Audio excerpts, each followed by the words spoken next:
Greetings, you people, and hello, my king. How's it going? Hi, it's been this Briarstone. I do indeed welcome you to Sunday morning heroes, everybody. It is time to begin with yet another session of D&D 5th edition, and I have with us here today Quillatane and Demonac and the lovely A Kiss for Luck.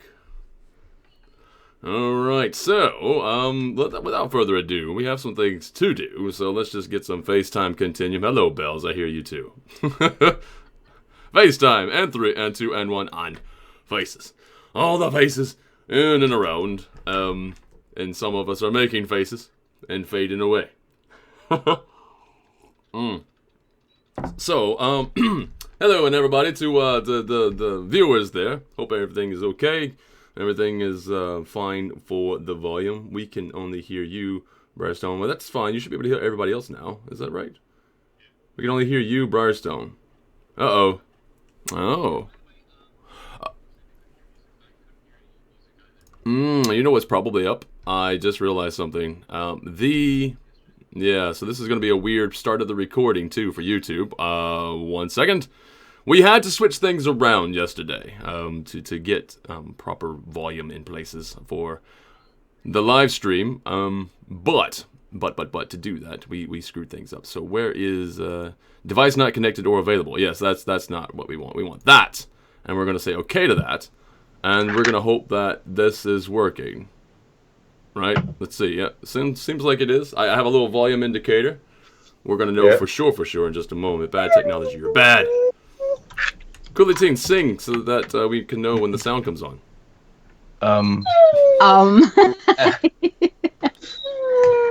Damn, I didn't realize we were gonna do karaoke D&D. Otherwise, I would have had something prepared. Exactly. Well, I mean, you could always start with the one like "Let It Go." I mean, get that stuck in people's head, and make them pay for it. All right, so See me rolling. They hate Some 20s. Oh, there's that. Not no ones. There's a rhyme in there that has to come in at some point. There you go. She's singing. There. Yeah, we have Belle singing. Will and Bella can sing to each other. Yeah. Sing it, baby. That coon's like, yeah, Sing it, baby. bird. All right. Sing, my angel. So, Sing, of the my morning, angel. angel. Right. Oh. Yeah, we were going for Phantom of the Opera, but Right, I know, but I went straight to Deadpool soundtrack because that's Bella fixed it. Look, they said Bella Wham. fixed it. We should get some wham up in here. All right. So currently, as Bells is letting everybody know where you guys left off. Yes, exactly, Bells. You guys had fought an incredibly aggravating water elemental. Yes. With a name like it's something like that anyway. And Well, now he just sounds like the sound a drain makes as it empties. oh, it just sounds like Little whirlpool down the drain. Yeah. like the We'll just sound call of him a Flush flushing toilet. for short. Yeah, exactly. Come on, Bells. Let other people talk. All right. So currently, in terms of the flushing elemental, we're done with that. There's a bunch of white noise coming back from the rivers. The river is now starting to come forth and is covering up the. It didn't take long, but the bones, the actual dead people that were there in the bottom of the river, is slowly being buried, if you want to call it that, by the river's waters. Is there anything that you guys want to do with the bones? As you know, it's still shallow water. You can start picking some out for burial. Or you're just gonna leave it there, like screw it, move on. You said there was just like a just a ford of human bones. Yeah, there's a across bunch going on the there. Yeah. At the very least, Sure, town already looted it.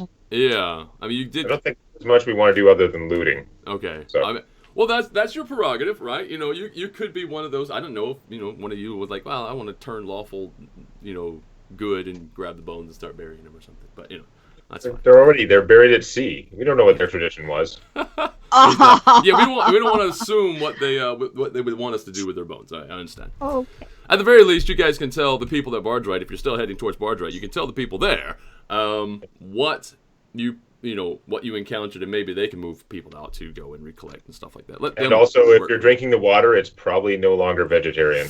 Ooh, here's that. That's got a bit of a delicious flavor. It's like some kind of broth now. Yeah, bone broth. All right. God. So. Gazpacho. Oh, water under the bridge, says Stony. Oh, that's something to mention. I didn't mention that, but there are remnants and pieces of the bridge that was across this gap. There is a bridge, or was a bridge. There's a reason there's a reason that there's a road across this. Right. Okay. Because generally, Well, it looks like a ford. I mean, with the rocks there, I just thought it was a place to ford the river. So. Yeah. No, those are actually really large rocks. So. Okay. So. Well, to get to the inn, are we still following down the river though? Right. Yep.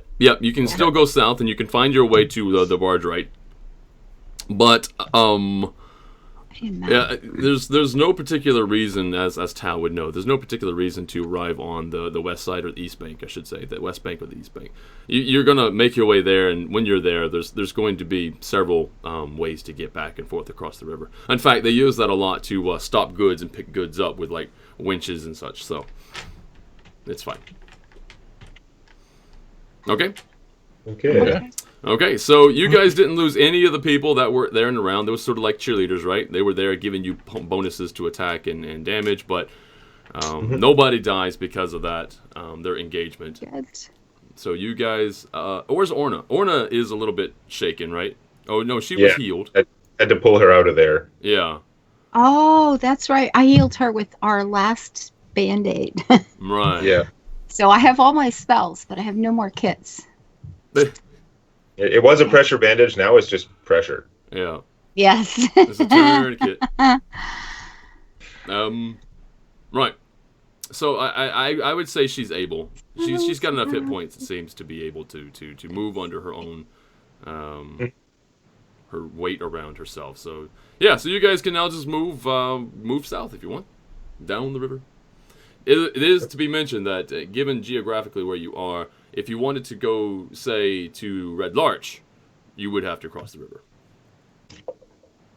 Yeah, we're heading. We'll go to the Bargeright Inn. We're heading for Bargeright anyway, so. Okay. Yeah, I mean, and from the Bargeright Inn, there's a road to Red Larch, and it's closer, and we can rest. Plus, yeah, some commitments. Well, there was the road, the Desarin Road. We could have gone, slightly east and gone on the road and went straight down instead of following the river too. That was another. But I guess we decided to follow the river for whatever reason. I think. What was that? What was that? I think we're already pretty far down the river. Yeah. Yeah, you're a ways. In fact, it also given the time of day, you guys could. We were camping. Yeah, you guys could. Hadn't we decided to camp? Yeah, maybe. Yeah, that's what I thought too. So if you do end up camping, that is fine. It's roughly another, as Tao would know, most distinctly. I just, you know what, Lasan, you would know too. You travel these areas a lot. You're basically a few hours out from getting there. You should, at this particular place in the river, you should be there if you left early the next day. You should be there in around mid-afternoon. So before they shut the gates, because that's what happens at Bargeright. Bargeright, in the evening, they shut the main gates. And nobody comes in or out, unless of course you want to, parlay with the guards, which never really works out. So. Okay. Okay. Well, I thought last time, just as we left, we had decided we would just back up from the river a little bit and just camp for the night. I thought that's how we ended. We were talking about it anyway. That seems wise. Okay. I mean, that was just a huge fight. We just took a bunch of damage. Mm-hmm. We got to treat some wounds, and I got to meditate and get back my side points. Yeah. So we'll just spend the night and head out in the morning. Okay. Or we did spend the night and it's morning. Whatever you're doing with it. So. So Orna gets back. What was her hit die? I'd actually write her down as an actual NPC proper right now. She's just. I'm pretty sure she starts at and around level 5. So I'm just gonna give her. I think I gave her. Was it 13 points back last time? It was a chunk. 13. I think she got 13 points back from the kit. 13, yeah. She's okay for that now. She's got 13 total, but then she's going to add another 6 to that for resting. 13 plus 6 is actually 19. Okay, so she's got 19 hit points at the moment. And Gira, I'm gonna do him real fast. You guys can do yourselves. Oh, Gira did pretty good. Much better. So he's gonna be doing +3. So that'll be 48 plus 12 is no. There it is. He's not quite full health. Did you hit a hotkey and change the scene? Apparently I did. There it is. It's back. Thank you guys. I have to avoid using my numpad. 1 second. I thought I did everything right, and I did everything wrong. Let's get that out of the way. Out of the way. It's my day after my birthday. Listen, I was a little incoherent yesterday. It's fine. There it is. Fell asleep really early. I did. All right. Now, if I touch these keys, they shouldn't be. Yes. Okay. Now it does no longer change the scene. There's no hotkeys. Just got rid of them instead of trying to figure out where to put them. Okay, so you guys are, so you guys are ready to probably move out the next day. It is early in the morning, unless, of course, you want to decide to leave later. It is early in the morning. Early in the morning is fine. Just get up and go. Okay, kicking the dirt on the fire. All right, so without trying to talk too much about the in-between bits from here to there, the scenery is all something that you really, really are familiar with. The river does widen up a bit, and it is quite fantastic looking. I mean, this is sort of the area of the world in between Red Larch and Waterdeep. Is it Waterdeep? Yeah. Yeah. That becomes very, like, almost people just they have pilgrimages here, not for religious reasons, just because people like to see it. So it's that beautiful. But anyway, you're like moving Ayrshire. Oh. Yeah, it's really nice. Yeah. So yeah, you're moving on down, and it's about because there's nothing that happens in between here and you're getting to Bargeright at this particular point. So you get to Bargeright Inn a little bit later than you wanted, but it's still early afternoon. The gates are still open, and yeah, I'm going to go ahead and change you guys looking for over. herbs as we go. Okay, good. Put you guys over there. Oh, nice. Look at this. 16. Wait, that was awesome. That's actually really good. Oh, Have enough? Oh, 31, 37. Bargeright Inn has got a lot of stuff going on in it. Yeah, well, Bargeright Inn, the actual inn, is it's the town. Is number 5, right? It's the larger estate. The big place in the back. Oh, this is awesome. Yeah. So Well, yeah, what's all this other stuff? I'm trying to figure out what just happened. We have Risen Dragonborn who just gave us a tip, and there it is. His name's too big. Yeah, it doesn't fit. Thank you. I want to write your name in the character sheet on screen, but it doesn't really fit. So there it is. It's running off, as it happens to do. All right, thank you very much for that generosity.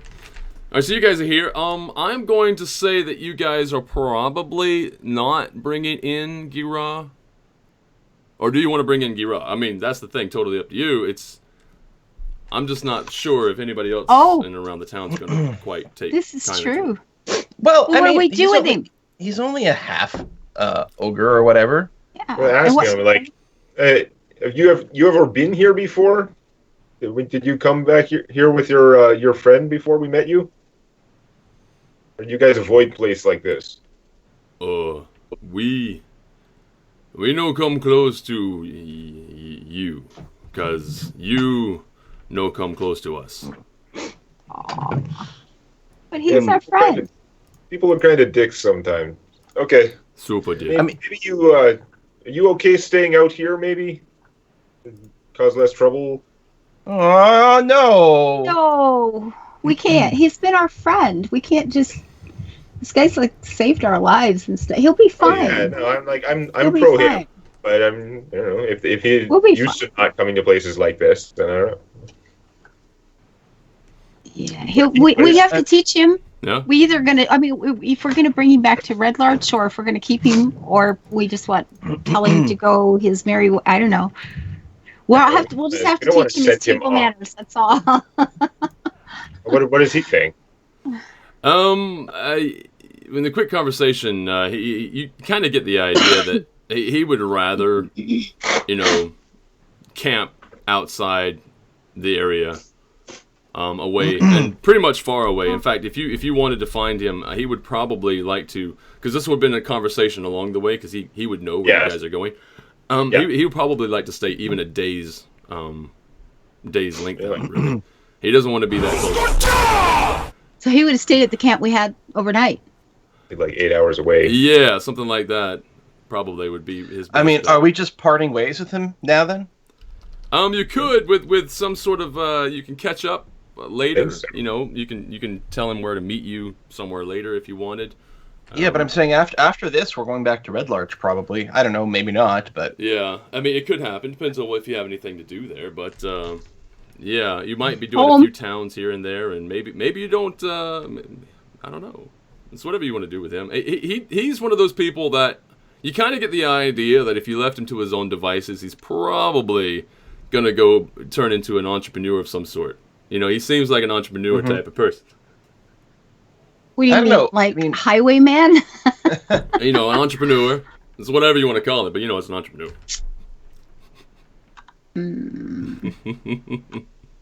I'm not trying to get rid of him by any means. I like having him along. Debatra, I want to say thank you very much for that generosity right now. My goodness, 67.42 septims just come Wow. floating in. Very much appreciated. Right. I mean, then we can hook up with them after this again. I just feel bad, always I do leaving him too. behind for I do too. Yeah. any town stuff. Although he's damn handy when we go down to dungeons and things. Yeah. You know what would be very interesting? Well- You probably have already considered this, but there are certain things you can get, like sending stones and whatever. That if you was to purchase one of those in and around, places that you can purchase can't them, you can give Tau him do one that and anyway? then call him in. Can't Tau do that anyway? I don't know. Does Tal do that stuff? Do what? Can you make We've like had sending psychic stones? links before. Yeah, but it's pretty short range. Oh, okay. Okay. Okay. Don't have nobody has like a disguise spell or something. Well, that would be handy. No. Although you That are would be- still going in, it is to be quite considered that you guys are in the Bargeright territory. Bargeright is extensively owned and operated by the Zentrum, which they're spies. They're really good at figuring out things. Yeah, but I don't know if I don't know if the point of it is actually to like hide him from like the powers that be. I think the point is to avoid like random trouble. Yeah. What is that? Yeah. Yeah. Like if we could disguise him as like a large human, make him look more like Eric's brother than Eric's brother actually looks. There you go. There you go. just wander in there like that. Like, yeah, sure, some Zentarum people might question us, like, why are you bringing this guy in? And I was like, well, we disguised him because we wanted to bring a half ogre in. Yeah. What's the Yeah. Because problem? the fact of the matter is, no matter what, we are a big group, a big diverse group. We are going to get Yes. attention coming in here. Yeah. We've got half elves, two of us. There's a dwarf. There's I mean there's a group of people. He could just be part of the pack. I mean, unless we wanted to come in two groups or something, or do something like that. I mean, but he says he doesn't want to come into town anyway, so yeah. that's fine. So we won't. Yeah. No, it would be uncomfortable for him. If he's not in favor of going through that, I won't Okay. put him through it necessarily. Okay. Well, we'll acclimatize him at Red Larch when we're home. Oh, there you go. That smaller Yeah. city. Yeah, you know that's everyone fine, there. It's maybe. different. Yeah. situation. Put him in the kitchen making pies. Yeah. Yes, and he'll become everybody's favorite, and Yeah. it'll be Yeah. awesome. And if, yeah. when he goes on his own adventures, he'll come back because sometimes you want to go where everybody knows your name. There you go. All right. So. Still have my old farm. Yeah. Property anyway. Oh, there's that. What's that? too. Still have my old farm, the property Yes, you've got a farm. I live on a farm. That's further. Yeah. We have a north, big though, right? farm with several houses and things. We've got the whole family's got places out there. anyway. Yeah, I'm sure so we that's could somewhere find you can work live for him. outside of town, but still Yeah. not be just, left in the wilderness. Yes, I'll take him home. My family won't mind at all. Well, yeah, maybe. Who knows? They'll be fine. Hmm. They'll have to. Oh, and as Orna goes, Orna is parting ways with you if you guys allow her to. She's coming into town here, Figured. and she doesn't really want much else to do with anything in terms of adventures and everything. She feels like she's rather done. In fact, she even tells you outright that now, since her whole vengeance that she had is done, she doesn't really know what she's going to do next. She's going to probably sign on to a mercenary band or whatever, make some money.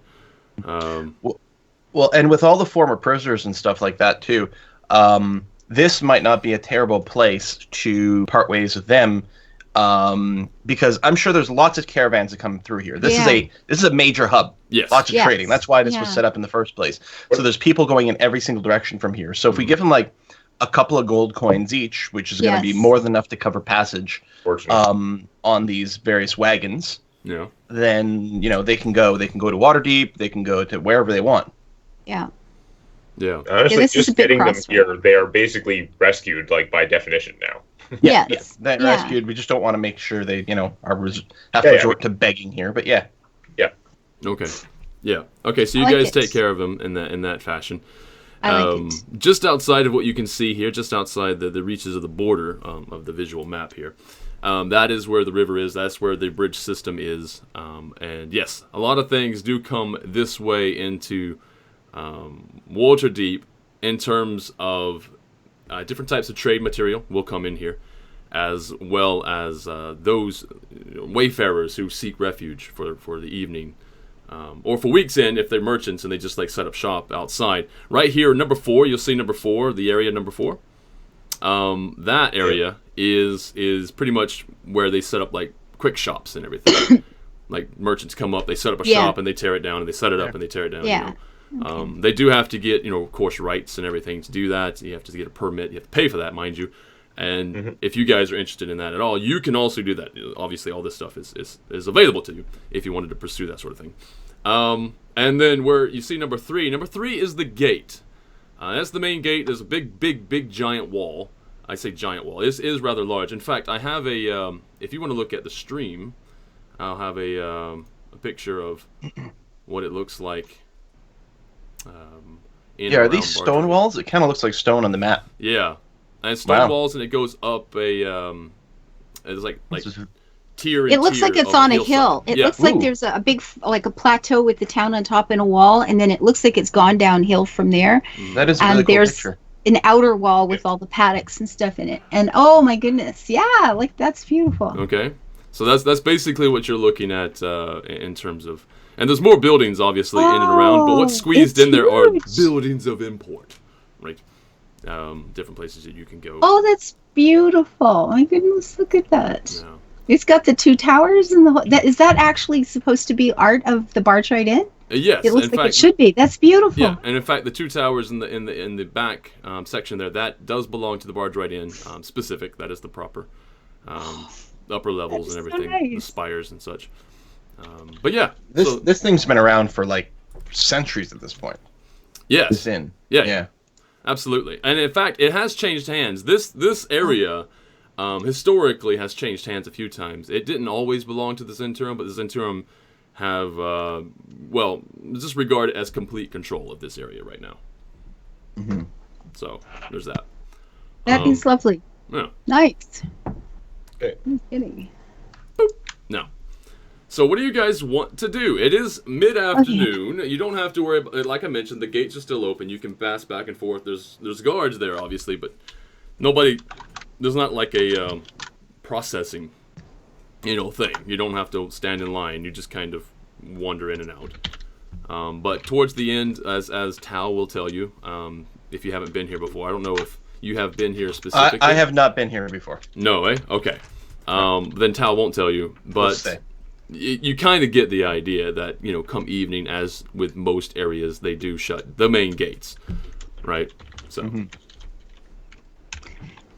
Okay, so we're bringing this group of people in. How many did we have? If we're giving them gold, which I love, I think that's very nice. You wouldn't have to give them much. Here's the thing: you guys are laden with riches at this point in regards to what they would ever have. So, if you gave them like 2 gold piece, one gold. Well, that's what I was suggesting. So there's a dozen of them. Lots. Yeah. What was that? Mm-hmm. There's a dozen of them. Yes, there was. I think I said 12 before. I'm pretty sure there's 12. I could probably pretty sure research my notes, but I think it's 12. Pretty sure. At some point, you gave us a range, but I think we just all assumed it was 12. Yeah. Okay. So if we give them a couple of gold each, is enough for people to get passage to wherever. Wherever. I mean, they could probably go to the other end of the world at that point. Okay. Oh, okay. I'll take care of them. Okay. Okay. Thank you much. Wow. Very nice. Well, I had that advance for this thing we're doing now. Oh, yeah, you had a bit. That's good, Yeah, yeah. you had the big chunk. Okay. I suppose there's Good, that. good. Yeah.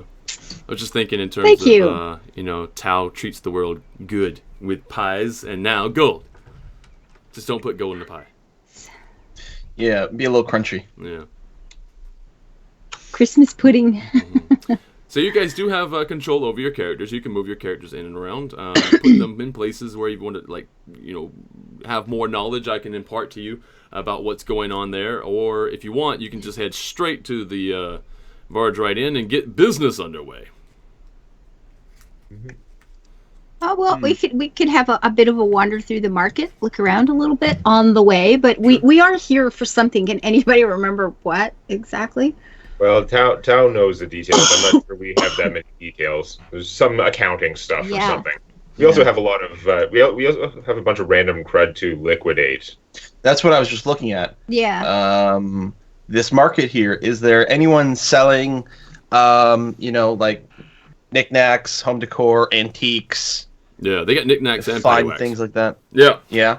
Yeah, no. If you need someone to barter with, you'll find it here. Okay. Yeah, absolutely. So we can sell off some of this stuff we've been hauling around.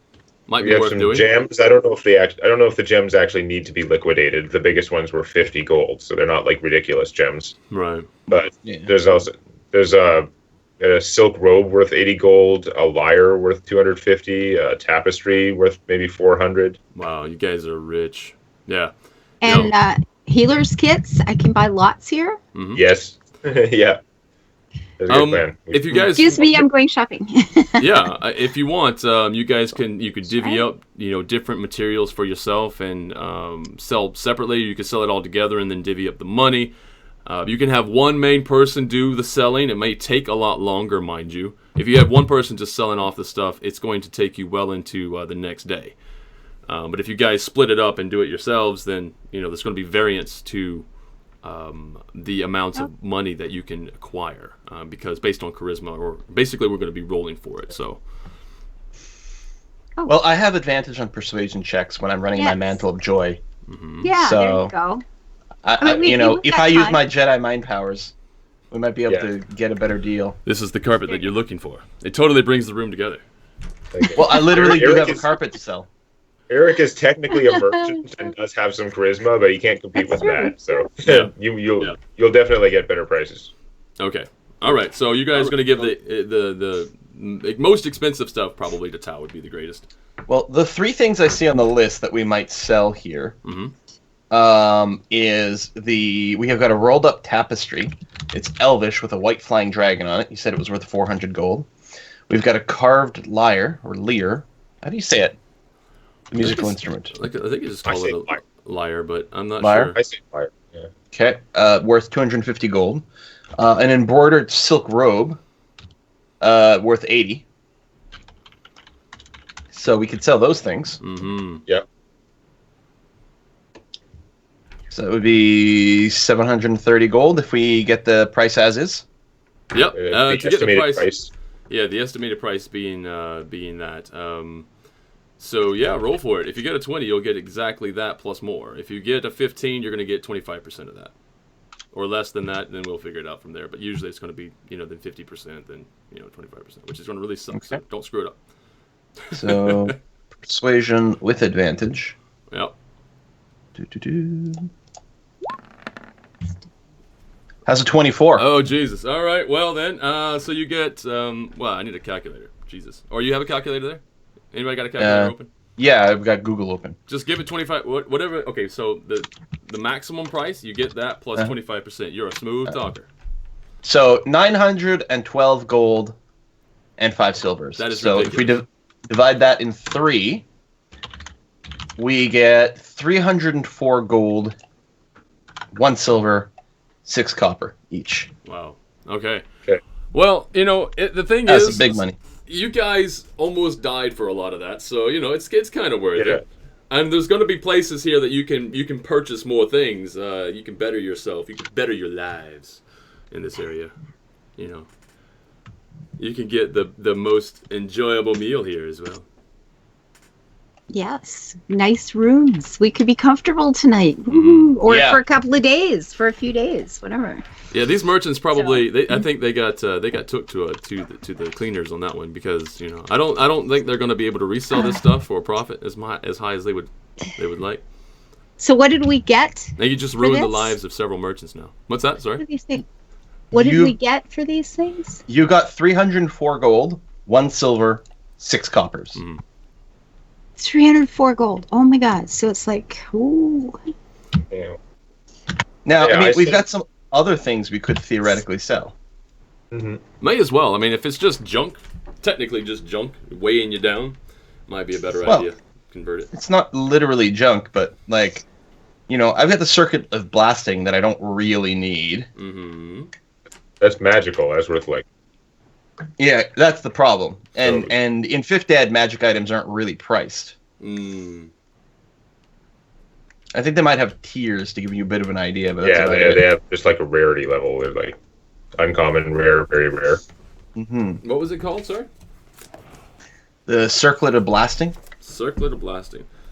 Okay, yeah. I can take a look at that in a moment. I was using it, but that was actually mostly before the last level up and change to my character. At this point, I'm better off using my cantrips. I do, as far as I know, about the same amount of damage now as the circle of blasting. So, I mean, Eric could sell his flying broom and probably buy the entire Bargeright Inn, but I think we should probably keep that one. Yeah, then where do you get flying broom? It's also good for cleaning. The healing kits are 50. 50 Imagine gold how for 10 powerful the uses. flying broom might be just for sweeping up. That's if it can 2.5. convert that thrust into just one stroke sweeps the entire room. All the 5 gold furniture is up against the wall. Okay, so apparently the where is it? The circlet of blasting is uncommon. Yeah. Ooh, Uncommon, which is the magic item version. Common. Oh, is it? Yeah, it's up there with potions. I don't think it's like Starbucks. I don't think they have a small. They do have a common rarity, but it's probably for crap. So uncommon items are apparently worth somewhere between 100 and 500 gold. Okay. That's as precise as they get. They don't have individual prices because they don't want characters to go shopping for magic items. Yeah. I was just noticing that too. I was reading up on it. So what I would do is the range will be inside of there. So 100 to 500. So it'll be if you roll less than 5, you'll basically just get 100 gold for it. If you roll 10, you'll get 250 maybe. And then I'll just say 15, and at 20 and above, you'll get the full price. 23. Well, there you go. So you get the full 500 for that. Sweetness and light. Oh my goodness. These guys are gonna be rolling in bank, man, because they have smooth talker Brainiac over here. Yeah. But there's less to do with the money in here. Yeah, there is that. There are certain things that you can buy, but there's not a lot of specific special stuff you can buy. I'm gonna get a new oven for my pie shop. One that's Gira sized. A Gira-sized pie oven. Something you can put his big fat fingers in. You imagine Gira making towel pies? I thought so. We could put him to work. I don't know if there's that much market for Gira pie. I don't know. It might work out. Who knows? He has a signature thumbprint on the top of every pie. Yeah, the pie's just completely concave.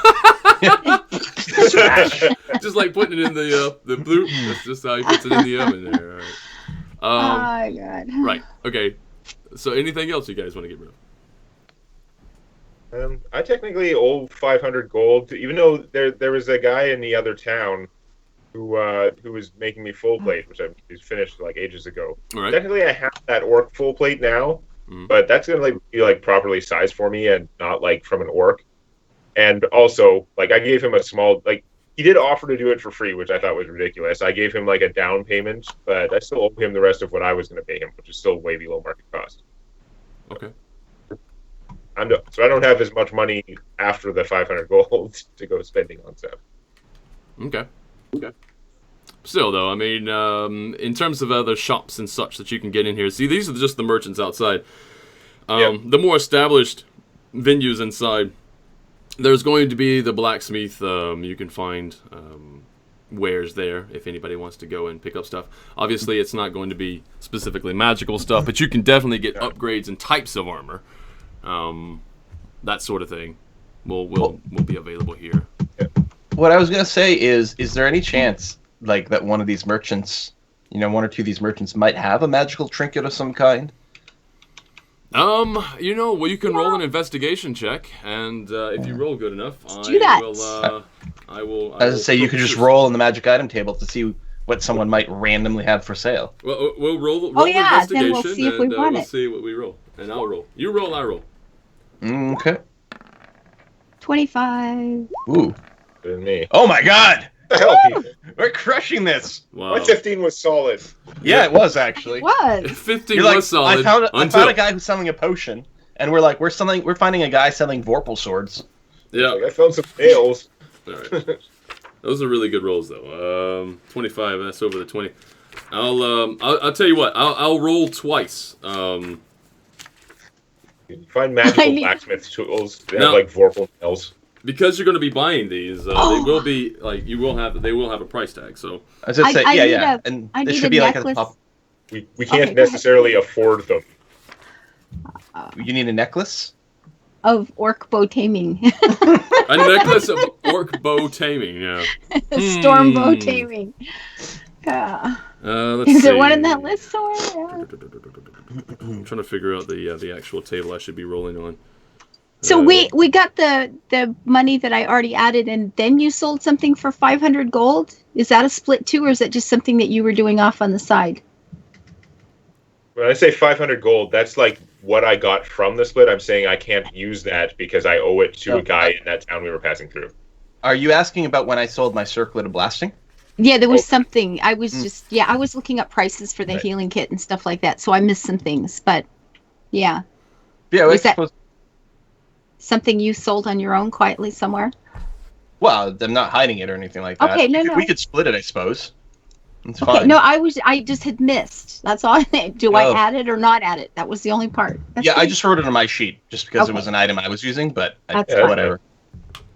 All right. So when we were dividing up treasure, you got it. So I don't know. Right. No, that's all right. I don't think 500 gold is like a big enough deal for us to really be concerned about, even though I wasn't concerned. I was wondering if I should put it in the inventory or not. That's all. I'm just furthering the point that he doesn't have to split it to be a civil human being. Yeah, this was the. This is part of the same thing. We got the filter of love, the flying broom. Oh, was this? This was the Christmas encounter. Yeah. Oh yeah. Yeah. You can keep that money. Whatever. And you got a +1 boost to your weapon. What did you boost? One of your hand axes? Yes. Yeah, it had to be something that didn't have a magical bonus yet. Right. See, there's okay. These loot tables for random rolling and everything, they go quite crazy, don't they? Yeah. Yeah, but it doesn't mean we can afford it. It doesn't mean we have to have the thing. Yeah, I know. It's just crazy. Like I rolled for the first one I rolled for. Well, the only one I've rolled for so far, I should say, was going to be where is it? There, find it again. Potion of Detect Potion. No, it's a staff of the adder, and I snake stuff. Yeah, I'm pretty sure we could probably look it up. Staff of the adder, but anyway, that's what that is. The second one is going to be. Oh wow. Okay, well, that's weird. See what that gets you. Staff of the Adder is uncommon. It requires attunement by a cleric, druid, or warlock. Oh, well, we do have a warlock. And say none of us are going to be able to use this. All right. The second one was a tome of leadership and influence. That has to be more expensive than anything we could afford in the next 5 levels. Yeah, no, that's a guy that we're gonna kill him at night and steal. steal the shit. Yeah, this is a tome. You read it, and it gives you +2 to your charisma score permanently. It's a 99 on the loot table, and I rolled a 99. Yeah. I rolled a 9, and I rolled a 9. Oh my goodness! So it's Tome of Leadership and Influence. Yeah. It's still those things should be 10 times as rare as even it says, because how many of them are made and not used? Right. Well, apparently they regained their ability in a century. This is a new version. Okay. All right. I like that they added some kind of logic for why these things exist. So this thing is worth 5,000 to 50,000 gold pieces, and there's no way this one's not worth the full 50,000. Yeah. Oh my god! You could try to talk him down, but +2 charisma. No, I'm sure if this guy you're actually dealing in says cash, he's got this book. I'm sure if you're dealing in cash, you'd easily go down to 47. You guys would have to pool all your money together to get this at the moment. And still not have enough. So Yeah, we'd have to pull all the town's money together. Yeah. You never know. Maybe. Probably not consensually. Yeah. Maybe, yeah. Probably Start robbing. a scammer, because there's no way. Unless he doesn't know what he's got. Ooh. I'm going to make a note of this guy's face Mm-hmm. and name.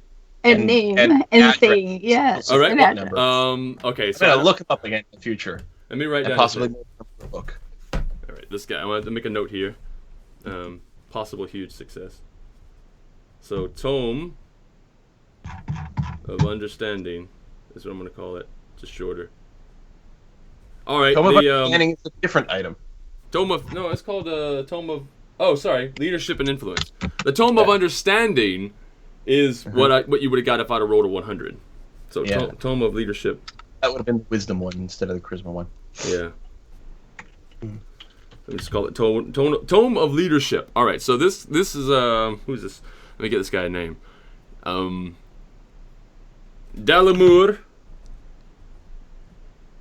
Dalamur. Gregor. He's a half dwarf, half elf. Wow. You don't see that very often. Right? Yeah. All right. I'm trying to picture. Right. So Dalamur Gregor. Breeding any dog to a corgi, everything looks like an elf, but his legs are short. I don't know. Look, you think maybe the Tome of Leadership and Influence was probably used for getting the relationship, maybe, Well, for the dwarf and the elf. This is what my dad happen. used to Yeah. This is an heirloom from my dad. He passed it on down to me. Yeah. okay. Okay, right. now I totally believe that this is a real thing. He's a 12. All Demon right. Act, just on the off chance that you want the Staff of the Adder, you can whack someone with the stick. So it's bonus action, activates the sticks to be have a snake head. If you whack someone with it, they take a d6 damage and have to make a poison saving throw. Ooh. That's it. Or poison saving throw. DC 15 or take 3d6. Okay. I don't think we're spending a whole bunch of money on that. You know what? No. I mean, it wouldn't be the most expensive thing. It'd be in that 1 to 500 gold piece range, but meh. And if it's a bonus action, I guess it's not bad, but I mean, you still have to use an attack, but it's a bonus action to activate. Oh, okay. I see. That's really weird. You know what's interesting about this? Other than the fact he's this dwarf, because I'm just curious. I just I piqued my own curiosity. This dwarf. He is of human height, right? So he's not as tall as some elves, and he's not as short as some dwarves, but he is of normal human height. He's very broad, right, around the chest and everything. He's got that whole dwarf thing going for him. He has no beard, and he has pointy ears. Mm-hmm. Oh, cool. So he's very interesting looking. To which I'm going to say he has down one row of his pointy ears. He has really adorned himself with many earrings. Of course. Yeah. Cool. And he has a cadre of elite bodyguards so that people don't just beat him up and take his ridiculous item. Yeah, you know, it looks like he's probably one. I'm gonna make him one of the richer people here. He's certainly he's rich. It makes sense. He's a rich guy. Human height. So yeah, he must have bodyguards. Yeah. No beard. Broad shoulders and a narrow waist. That kind of describes the elves in World of Warcraft, except shorter. I did misinterpret the staff a little bit. The bonus action to activate it, it's active for a minute, and you can just keep whacking people. As it doesn't stop after one hit. Okay. The full minute, you're doing potentially up to 4d6 per hit. What is this thing? A staff of Moses. 1d6 and then save for another 3d6. Yeah, and no daily limit or anything either. All right. No daily limit at all is interesting. I don't think it's really going to work out, but yeah, and it's not really Eric's style, but I have to admit that's actually like a cool magic item. That is a kind of interesting item. If you were a non-melee warlock, that would actually probably be cool. Right. Oh yeah, Kyoko makes a good point. If he doesn't have bodyguards, run. You're right. He's like a level 15. Yeah. He's a legendary level. You know, he has a dragon escort. As I said, we just look at him and like it just got skull for his level. Yes, yeah, right next to his name. Yes, just hovering above his head for inexplicable reasons. All right. Oh, something else I should be mentioning too, because you guys do have a bit of gold. Is that the paddocks? If you'll notice up where you see twos written around the outside there, in and around these twos, there's obviously some of these areas have owned horses and such. But in and around where the six and in and around the back of the six, you can probably purchase new horses and such creatures. That would be good. Beasts of burden, anyway, or friends if you want to call them friends. But yeah, you can get some there. So yeah, we'll be buying horses. I have a perfectly nice horse at home. Yep. But more horses is always more better. More right? horses are more better. Here's something you might not have considered. And maybe you'll want to consider it in the future. It was mentioned earlier before you guys actually got into the Stone Monastery when you first met Gira and his little goblin friend who is sadly no more. May he rest in peace. He was mentioning, or you saw in fact, I think, saddles. Did you guys notice those saddles? The saddles. The griffin saddles or whatever. So somewhere where they had been, there's griffin saddles, and where there's griffin saddles, maybe there's griffins that you can buy as well if you go in. But, yeah, and we know where that is. We got described. It's like some sort of tower of these knights or something. Exactly, I'm so excited. There's certainly Let's go get one of those. Could that be our next adventure? I don't know. Could be a thing. All right. Oh my goodness. So, any more shopping you guys want to do, or do we get to the main meat and potatoes? Oh, we can do it both ways. We can do some of the meat and potatoes of why you're here. Tal has a reason that she's here specifically. Yes, yeah. Whether or not she's disclosed all that to the group, I don't know.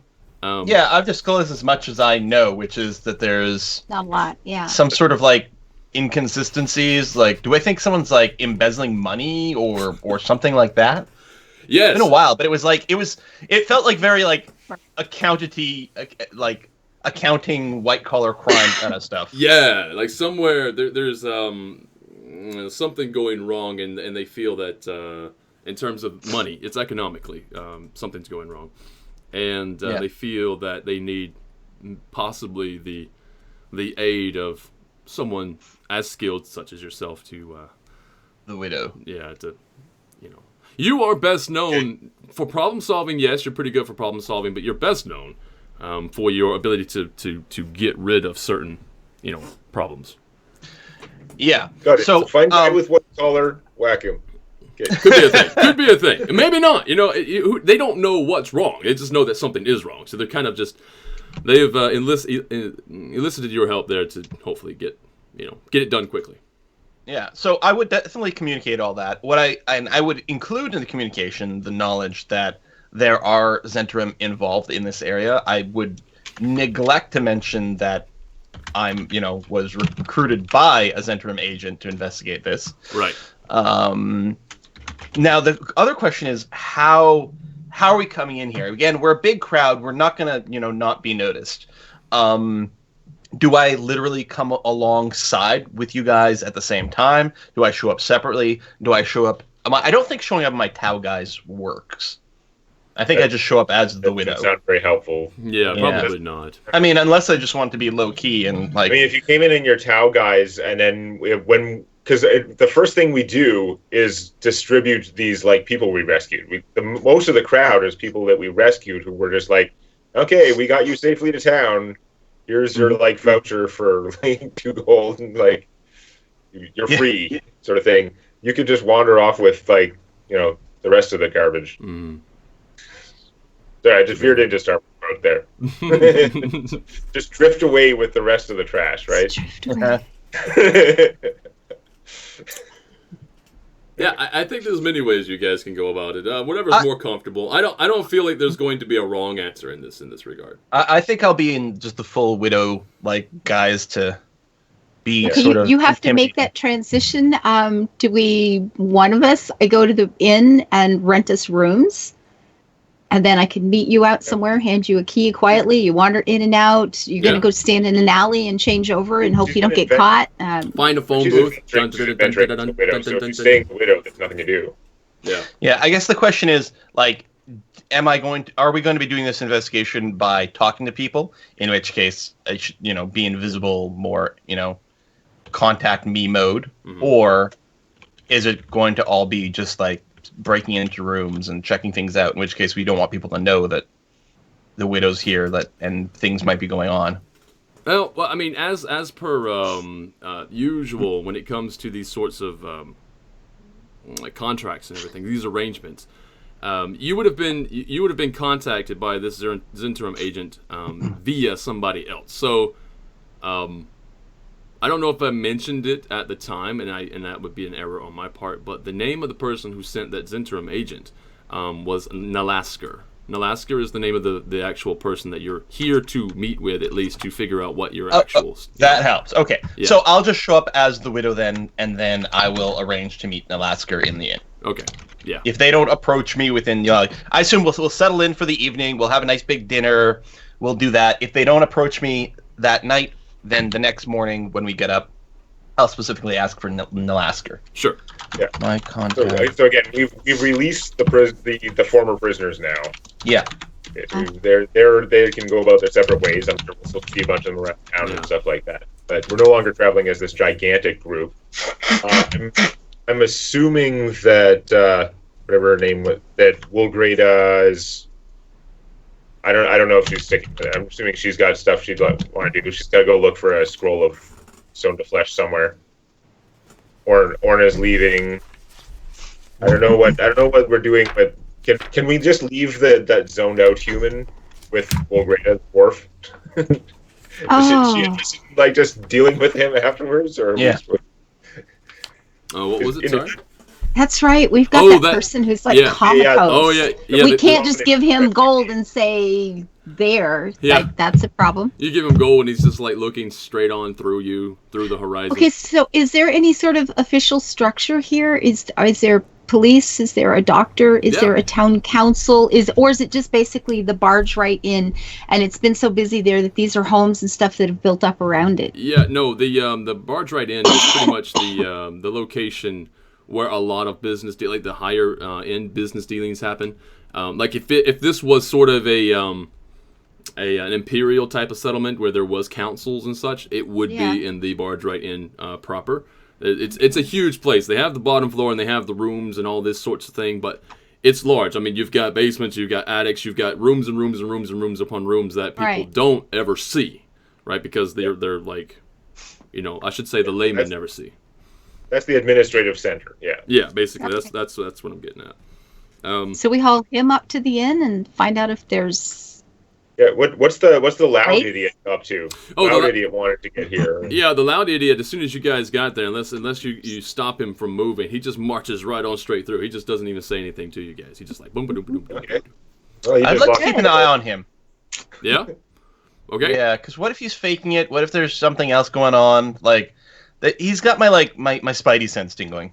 Okay. Okay. Very good.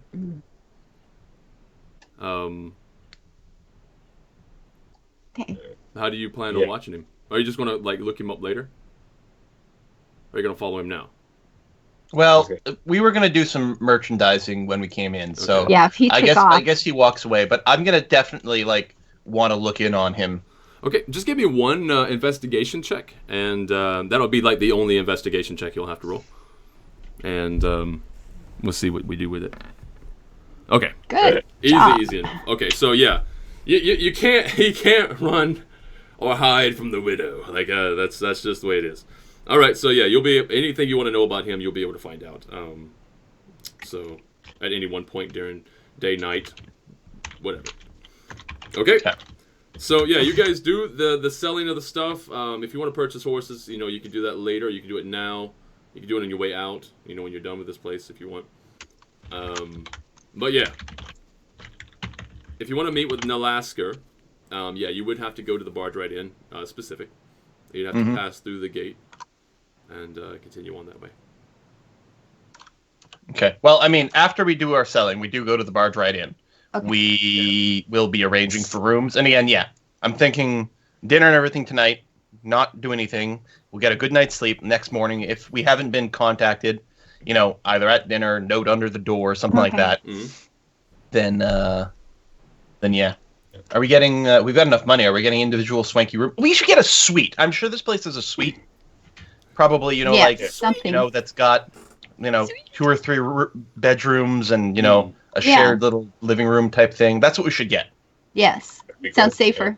Yeah, Sure. exactly. Yeah, no, there is what they call the king suite. The king suite is like that. The king suite has enough space for an actual king to come in with an entourage. So sure. I like it. Okay. How much is that going to cost? It'll cost 10 gold. 10 gold a night? Yeah. Yeah, acceptable. Yeah. Okay. Sounds good. Just for this. Now the thing is that the 10 gold a night does also include your dinners, your beverages, your everything. I was gonna say complimentary bottles of wine. It's like when you go on a cruise or something. Yeah. You go to a Stationary resort. cruise. Okay. It's absolutely nice inside of there too. Like you were looking at well-maintained interior, carpets, like throw rugs and stuff like that. Actual tapestries along the wall. It looks really nice. Even the candle holders have been holding candles for a very long time. You can tell that, but they're cleaned meticulously. It's just wonderful. It's great. Wonderful. So the first thing I'd like to do when we get into the room is I would like to activate my piercing sight ability. Ooh. Which gives me the ability to see through objects that are up to 1 foot thick. Mm-hmm. And I want to find out, because there's no way a room like this doesn't have a whole bunch of hidey holes where people can spy from outside, secret passages, because they are... We did just rent the Russian embassy. Yeah, this is a Russian embassy, exactly. The Zens are going to want to monitor everything that goes on in here. Yep. They want to be in a position where they can easily assassinate important people, etc., etc. Yep. Okay. Right. So there is there's a couple things to keep note. I need to write them down myself, just in case it actually comes up later. So when you do your site there, you do notice that one of the candle holders, it's one that is not as clean as some of the other ones. That one seems to be connected to a mechanism that does indeed open up one of the picture frames. Or the pictures, there's a picture on the wall, but that sort of like pushes in, it leans in, it actually opens up and leads into the other room. So. And this the other room off our suite or like a hidden room? It's a room, it's an actual room, straight up room, on the other side. Oh, just another regular inn room. A regular room. It's a larger than normal room, but it's still a regular room. Like and there's no one staying in there right now? There's nobody in there, no. Okay. Yeah, can you see life forms on the other side, or you can just see like... I can just see through it. You can just see through it, like as if it's not even there. Yeah. Okay, yeah. You don't see anybody on the other side. Okay. Okay. Yeah, is this stuff completely transparent to you, or do you only see for like a foot? You gain the ability to see through objects that are up to a foot thick within 30 feet of you. Sight lasts until your concentration ends. Wow, that is really good. Yeah. Okay. Yeah, it seemed like a really good power for an assassin type person to have. Yes. Just maybe. Yeah. Really good. Okay. It's that alternate vision mode in like all those games. Yeah. Like Batman vision mode. Yeah. Okay. So you see that, and that's the only thing that you have that's extra in here. It is interesting to note two things. If you go and press, I don't know if you're going to do this at all. You can go and feel the actual picture, the canvas that is there that makes up that whole wall. That canvas has a bit of an enchantment on it. Enchantment? Yeah, like you feel some sort of power in it. You don't know what it is specifically, but it does have something on it. I see. I wonder if it's like one-way type situation. Like they can see through from the other side, maybe with like a keyword. Enchantment. You can just open the thing and go into the other room and check. Yeah. Yeah, that sounds like a good idea, actually. Yeah. Yeah, Eric, go on the other side, and then I'll close it. All right. Okay. Yeah. I mean, if this is a king's suite, it might just be something like a priest hole that's a service to visiting royalty or something. It's weird that yeah, maybe. It's true. It's weird that it's a whole room. Mm-hmm. Like it's not just, the staircase down to the kitchen. Yeah. Yeah. No, it's a spy hole. They just rent out that room to the person who's supposed to be observing. Yeah. Okay, so when I close the thing, when I look from the other side, is there anything interesting in this room? Yeah, no. In the room that you're in is a lot. It's still a nice room, mind you, but it's a lot less remarkable. It does have a few of the extra niceties, more than you would find in a normal room. The bed is absolutely fantastic. But yeah, it's just it's just less in terms of its extra stuff. There's not as much awesome, if you will. And can you see through the painting out? You cannot see through the painting now. No. Is there a matching is there a tapestry in the same location on this side? Like an opposite on the opposite side, you mean? Oh, you mean yes, exactly. There's a matching tapestry. Yeah. Well, it's a different picture, mind you. But yeah, there's a matching sort of frame, and yeah. Yeah. Okay. Well, I'll come back through anyway. Okay. It is actually. Can it be opened from the other side? Is there like another candlestick or something? No, actually, the other side is not allowed to. Does not open both ways. Okay, so people aren't going to be going through here to kill us, probably. Okay. Yeah, Beowulfus. That's what I was thinking too. It's just if this is like the king's suite, it's just a safety. It's a safety feature or something. It might be, or maybe that's where he keeps his mistress. I was gonna say, or roll an investigation check. Yahoo! Let's investigate all the things.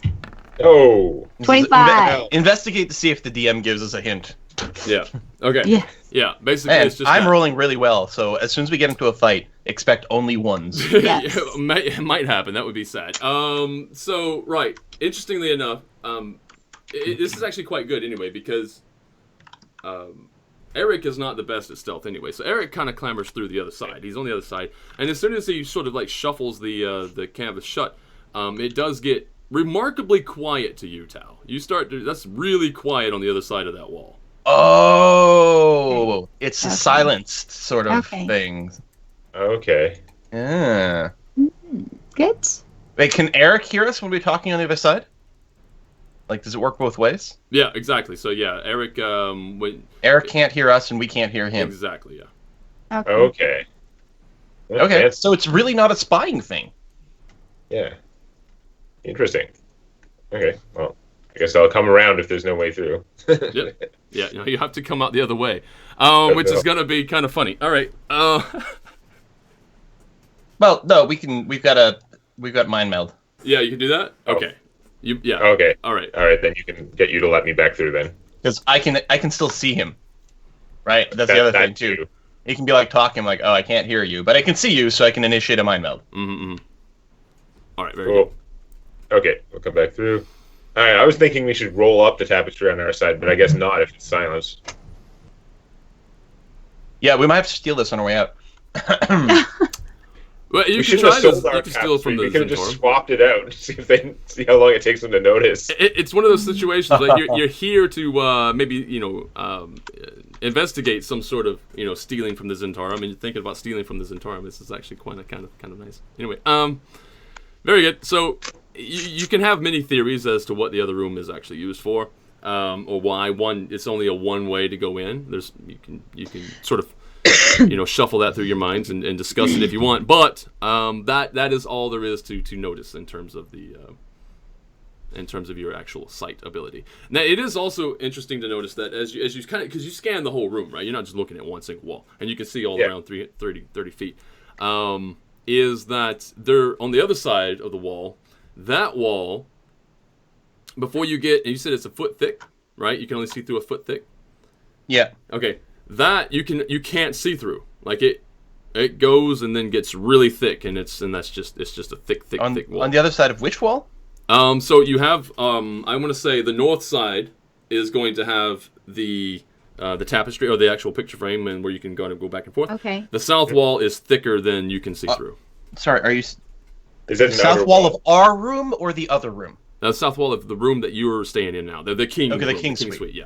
Okay. So there's a really Is thick that just wall. an outer wall, though? No, it's not. Well, they didn't look like it, not as you were approaching.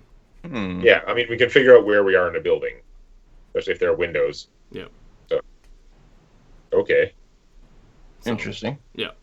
So just so you got that figured out. Also, and the actual wall that you guys come through, the door, and that whole wall it looks quite normal. Just a normal. You can see through it, obviously, at this point, but it looks like a normal wall. Is it actually more than a foot thick, though, or is it just like lined with lead or something?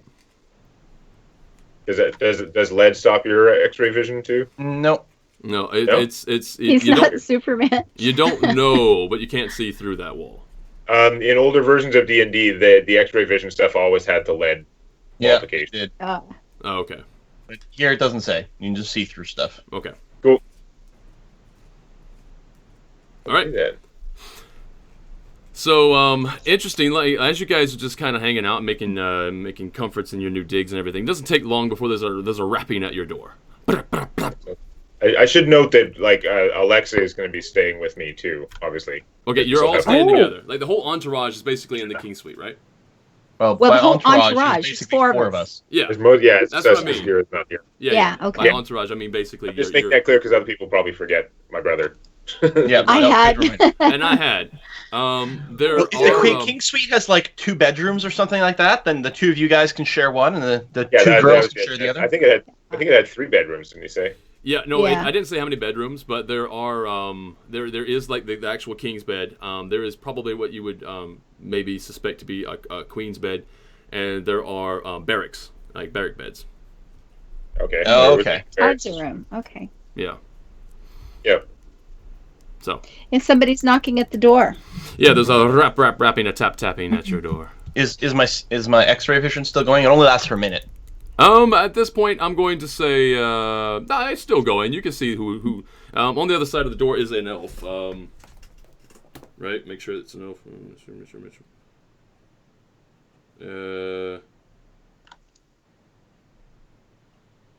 He doesn't actually give me his. Really? All right, I'm gonna say it's an elf. It's an elf.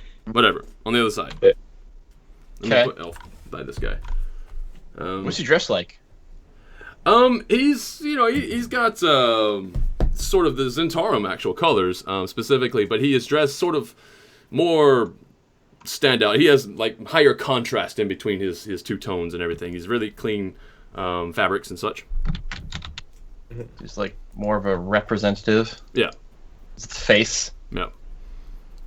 He's probably a goddamn bard. No! Let's shoot him through the door. Okay, I guess I'll open the door? I don't know if it matters. Yeah. Okay. All right, you open the door. Unless this is like a room service or something, you're likely to be the one that people would be looking for. So. Yeah. And it doesn't look like this is the start of an attack or anything, because there's not extra people out there, so we don't have to cover specifically. No. All right, I'll open the door. Oh, you open the door, and he stabs you in your other eye. No, it's me. No. No. Just plucks it out. You are in your very recognizable. Just to make clear, so before I go any further, you're in your recognizable widow gear. Yeah. Okay. I got the veil on. Yeah. Okay. It's the so, You open the door, and the elf on the other side says, I didn't mark him down. Let me underline that twice so I don't screw it up. He says to you, "Welcome, Witto. I sent for you a long time ago. Well, it feels like a long time. Listen, things are just out of hand. I have to leave on this evening, and I trust that you can look after things while I'm gone." Well, who is this? Yeah. Sorry. Yeah, if you say that in character, he says, "Oh, sorry." He looks past the window and he sees Lasan. He's like, "I am Nalasker. I am the proprietor of this inn." Mm-hmm. Okay, so Tao would have known him. Okay. Well, I wouldn't know who he was. I was about to ask, if he was Nalasker, but yeah, okay. So wasn't that your contact in Red Larch? The name of your contact in Red Larch? No, this is who I was supposed to contact here. Mm-hmm. Oh, okay, okay. In Red Larch, they told me, I think, to ask for him. Yeah. Okay. Yeah. That's the only name I had, so, all right. Yep.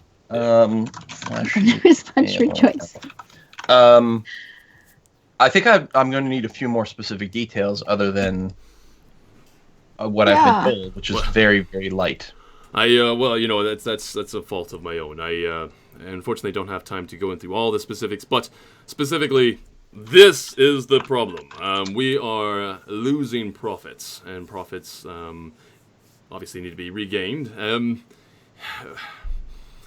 Don't know. Come in, have a drink. How are profits being lost exactly? I cannot go for a drink. Theft. But we don't really know. I have many people that typically watch over this sort of thing. They watch the books and they watch the people who watch the books, but still nothing. And I'm starting to worry. One particular fact may be in the working, and that is I can't trust anybody here, and maybe the entire establishment needs to be wiped. Nuke the site from orbit. It's the only way to be sure. Sorry. So anyone and everyone is suspect, and all you know is that the inn's not turning as much of a profit as it should be. Is that the gist of it? Far less than the profit it should be. All right. Well, that leaves things quite wide open. I assume that this room is going to be comped during our stay then, which may require a few days to fully investigate.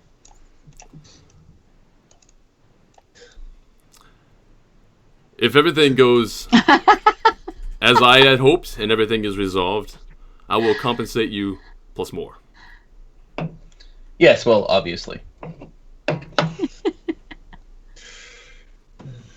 Are there any people in particular I should ask for or talk to, or any places that you suspect might be one of the easiest ways for someone to siphon off goods? Warehouses, treasuries, that sort of thing. All the profits are shuttled in now through the gates at night, even from the vendors outside. They bring all that inside here to the inn proper. We have a treasury, and that is where everything is deposited every single day. I will show that to you. I'm glad you actually mentioned that, though, because I do have some people to introduce you to before I leave. I have very pressing business outside. Okay, so it's possible that this gold is being removed as it's making its way in. It might not just be a bookkeeping thing. Things might be stolen before it even gets to the inn. It gets kind of hard to do that. We have considered that, but it gets very hard because, well, I don't know if you know exactly where you are, Lisan. Yes, I know your name, sorry.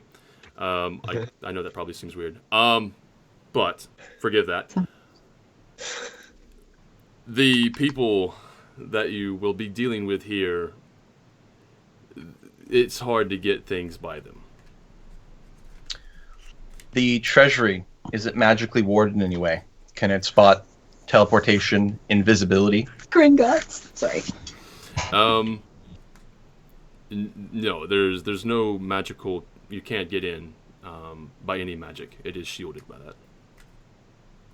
Including invisibility?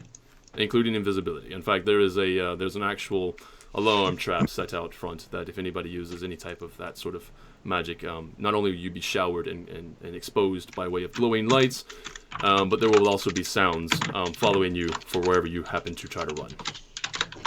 I have a question. What about ghosts? They're like ghosts and bullshit like that pass through walls? I would like to see a ghost pass through these walls. Me too. It'd be very interesting. I have a question. In like you've got Tao here to investigate this. Are you giving her any sort of authority? Is this a complete undercover operation where she's going to have to sneak into places, check books with no one finding out? Or have you hired her? Does she walk in a room and say, I've got the authority, pull this stuff out, I get to question you, you go sit over there? Like, what kind of investigation is this exactly?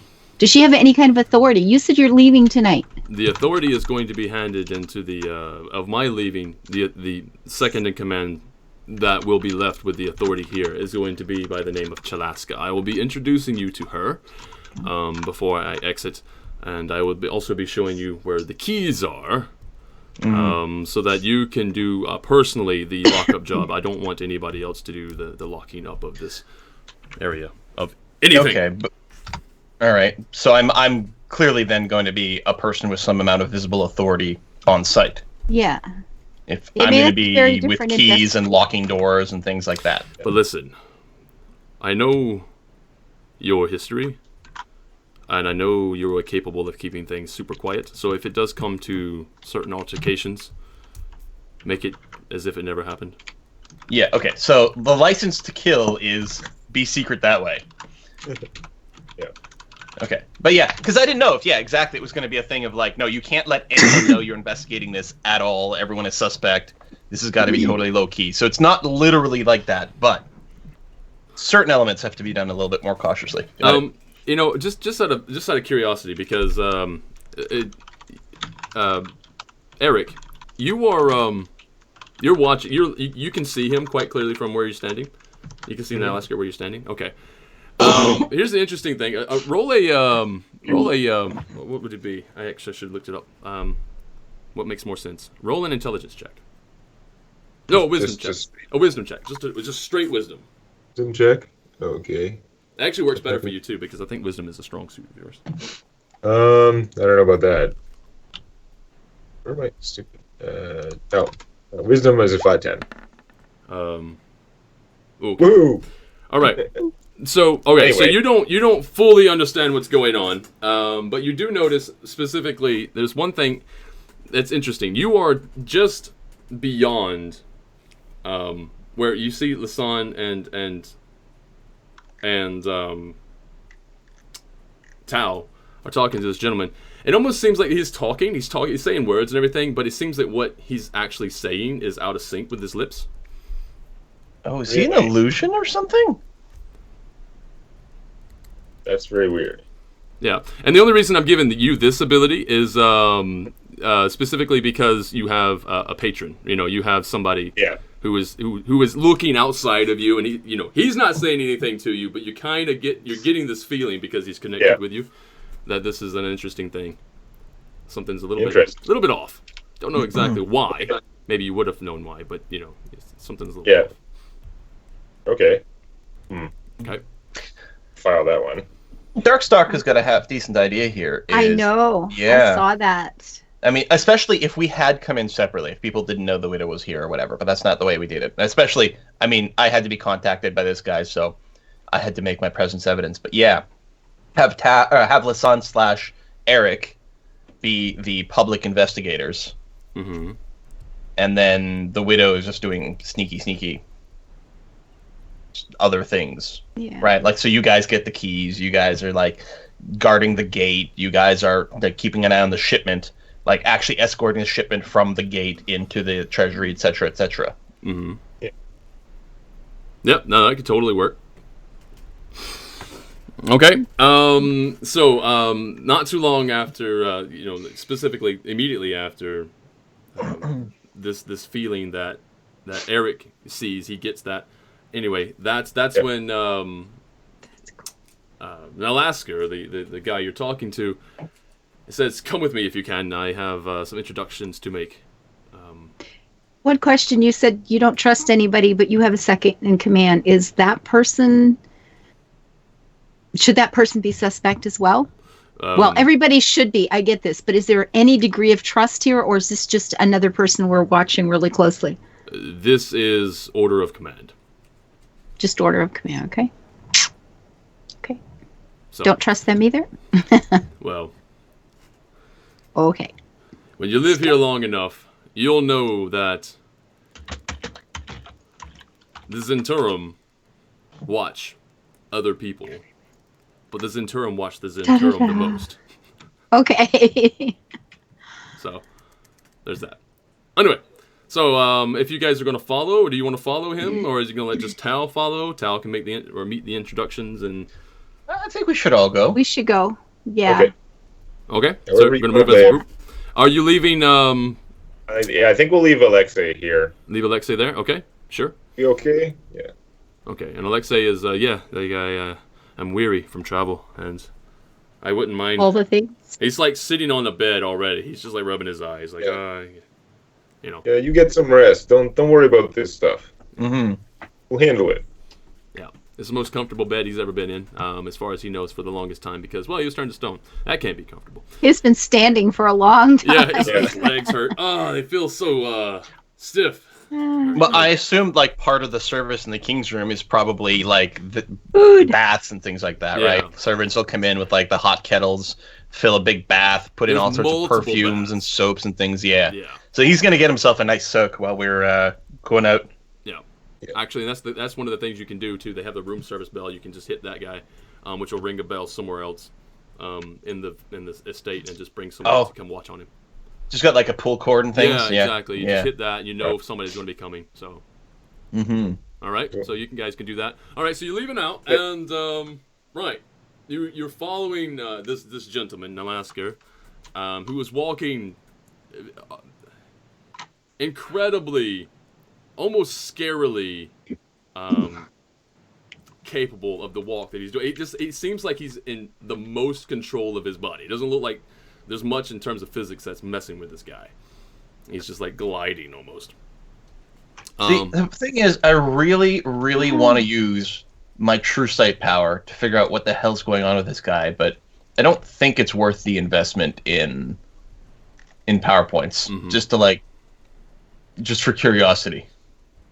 Let's just be wary. He's ladies' man. No time to talk. Goodness. Could be that. You can tell by the way he uses his walk. He's a woman's man. No time to talk. All right. Well, because of the kind of organization this is, I mean, we're walking along assuming that this is actually the person we're talking to, and there may be something else weird going on.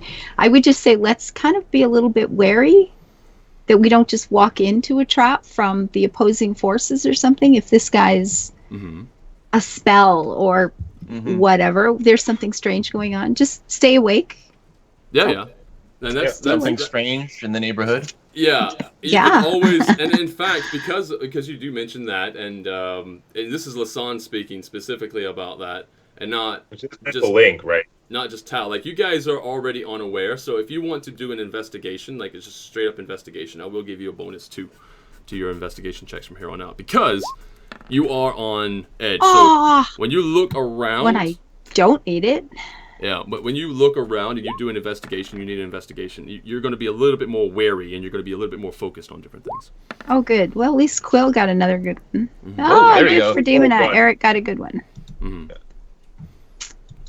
Actually, the investigation check, if you want to use that one right now, Quill, and also just because you're right behind him, you're quite certain that he is corporeal. It is, an actual substance before you. It doesn't look like it's not. Also, you can hear like the sounds of the movement of the body, swoosh of his clothes. Yeah, it all sounds. That's normal. an area with like shag carpet, and you can see it move. Yeah, exactly. He's definitely belongs in the environment that he's in. He's just moving super well, if you want to say that. Okay. All right, so not long after you guys leave the room, you shut the room. Apparently you've got bellhops, or not bellhops, but what do you call them? Just service, anyway. Coming to the room, possibly to look after Alexei. And you follow Nalasker to immediately meet at the front of the inn, in and around the courtyard. If you're looking at the map here, you guys would be, I'm just going to drag and drop you over here, in and around here, just outside. There happens to be a group of people. There's 12 soldiers, and there is one female, sort of a captain look, and like almost the same sort of dress, a little bit downgraded dress to Nalasker. And yeah, he introduces you really fast. This is Chalaska. Chalaska, these are the people staying in the King's Suite, and they're going to be looking after certain things while I'm gone. And the immediate conversation between him and Chalaska is like, looking after what things while you're gone. Oh, this is awkward. Yeah, he's like, I have business to attend to, Chalaska. I don't have time to talk about anything in particular about your inquiries. Okay, I'm leaving now. Also, do not forget, show them where the keys are. They're going to be here possibly for a lengthy time, and I will be back hopefully before they leave. And they just storms on out. This is awkward. He goes on out through the courtyard, and you can see him start walking down the main street, passing between the buildings. And as he's walking, again, you know what? You roll investigation checks really, really well. Anyway, this is not a super, super big investigation check. Anyway, it's just kind of cool flavor text. As he's walking down the street, shadowy figures tend to just like file in and follow and just like start. Like, as he's passing building, alley, like more and more people just start filing in behind him. Like guards, soldiers? Just random people. No, just they look very military. They look like they kind of like move in and they sort of form up and they walk straight. Right after him, almost like an entourage again, like his own thing. So. Yeah, let's not mess with this guy. Yeah. No kidding. Okay. So anyway, so that's that. So then we're left like super awkwardly here with Chalaska. Yeah. Yeah. But I guess we're gonna adopt like full like need to know mode. Yeah. Like we're gonna have to like I would like to exude point out, authority. You know, everyone has a character background, and everyone's background has some kind of like sort of not as like directly number based like ability built into it. Eric's background is thug. This would mostly apply in Waterdeep, but I think in this situation it would probably apply as well. It's that due to reputation and demeanor and other factors, if he, say, threatens people or maybe breaks laws, especially like minor stuff, if he just like breaks something or takes something, people are very strongly disinclined to report it to the authorities. People tend to just kind of let it go because of the menace. Yeah. Which is funny because he's often been a pretty calming influence on us when we're out like fighting monsters and stuff. But just part of like how he grew up and how his relationship with his father and stuff like that, he has that attitude. And I think that if we're trying to intimidate people here, that's probably useful. Yep. That could definitely come in handy. Could you describe Chalaska again? Chalaska, yes. She is. Did I write that one down? Did they have that one? All right, she is she handles herself pretty well. She stands upright. She looks like she has years of military. Human, elf, half elf, and there's dwelf. Yeah, you know, maybe it's just allowing me to come up with whatever race I want. Oh. For some reason, Chalaska I imagined as an orc name, and I'm like, hey, do you want to sharpen your bow? Yeah, no, apparently, that's it. All right, that's all. I mean, okay, so she is she's just a human. She's a standard human looking individual. And she stands really tall, erect. You know, she's just really, really, shoulders wide, very military, like a soldier, specifically. And she's got the same sort of dress as Nalasker did as he was leaving. Okay. Just again, like different insignia, but yeah. And she's standing in the courtyard. You're all standing in the courtyard with 12 other fighters. They're just standing right there. Everybody seems to be sort of like at attention, at command, really. And again, with the earlier investigation rolls that you guys were just playing around with, watching the guy leave, you could also just, sort of scan around your environment, and you're noticing on top of the roof and the towers, in and around the towers and along the roof line, there's a lot more individuals with trained crossbows and everything like that. They're just this place is super, super, super defended. Because one of the things to keep in mind, also to the chat here, is that we often conflate the Zhentarim with the Black Network. The Black Network are the spies, the assassin, the people who are trying to infiltrate things. The Zhentarim, they're public face, and they are not a secret organization. People know the Zhentarim exist. Yep. They are a mercenary group. That's what they do. They sell their services, hired sword kind of things, to all kinds of groups. As far as I recall, my Forgotten Realms, sort of like politics and stuff. They're not as active here in the Sword Coast. This in particular is one of the only enclaves, I think, of like the Zhentarim as mercenary groups. But the Black Network have infiltrated themselves into Waterdeep and a few things like that. So it sort of makes sense. Like all the soldiers, all the sort of veterancy going on over here, it all meshes. Yeah. Okay. Also, something else to keep in mind, too, in terms of, like, history. This is not, like, history that nobody would know. In terms of this timeline, the history of this area, Bargeright Inn, being under specifically Zhentarim control, that was not taken by force. That was a gift. That was something that was given as a price that was paid for services given in a certain area. That, Snaptic 77, that is a massive tip there, buddy. 100 septims just fell on the channel. You. Thank you very much. Oh my goodness, that's wonderful. That's incredible. The birthday happiness continues. I know. Generosity continues. All right. It's very nice. What was I saying? Something specifically interesting. Oh, right. The Zhentarim didn't take this place by force. It wasn't taken by force. It was part of a deal and a negotiation that was given to services rendered. Okay. All right. So anyway, wow, it's a very expensive kind of services give you a town. Well, that whole thing was not really. That's not public knowledge. Anyway. Oh my goodness. So yeah, you guys can start doing whatever. Actually, you know what? Here's what happens. Chalaska says, "Look at you. Well, follow me. I'll show you where these keys are that he apparently wants you to have." Because he did mention that before he left. Show him where the keys are. So how do we want to handle her? Do we want to intimidate her or use some of our charisma skills to make her a partner, a willing partner in this investigation? Yeah. I mean, she thinks she's second in command. We've just been walked in. I mean, it's like, give them the keys and he leaves. No explanation. This is, she's going to be our first hurdle. Yeah, I mean, the thing is obviously she's going to be watching you guys, and you guys are probably going to be watching her and watching everybody else. There's no trust here.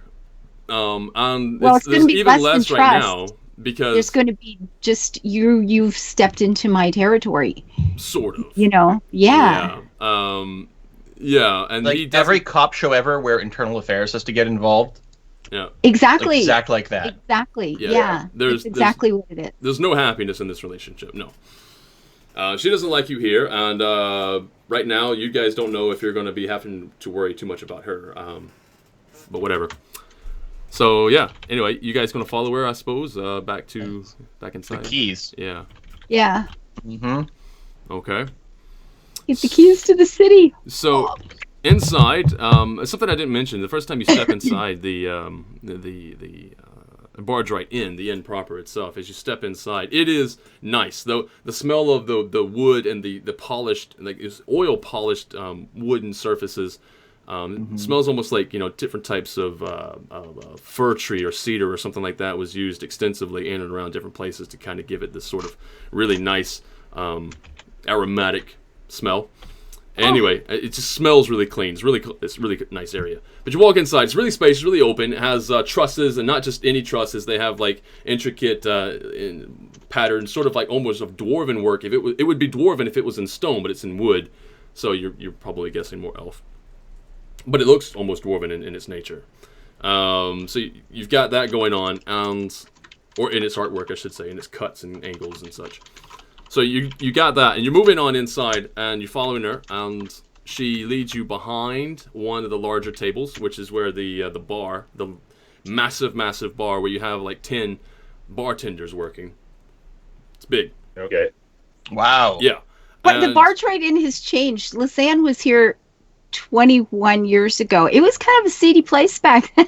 Yeah, no, it's The changed. Zentarum taking over has done good. They've done well. It's changed hands, and there's a lot more money, I or know. at least there was a lot more money coming this way.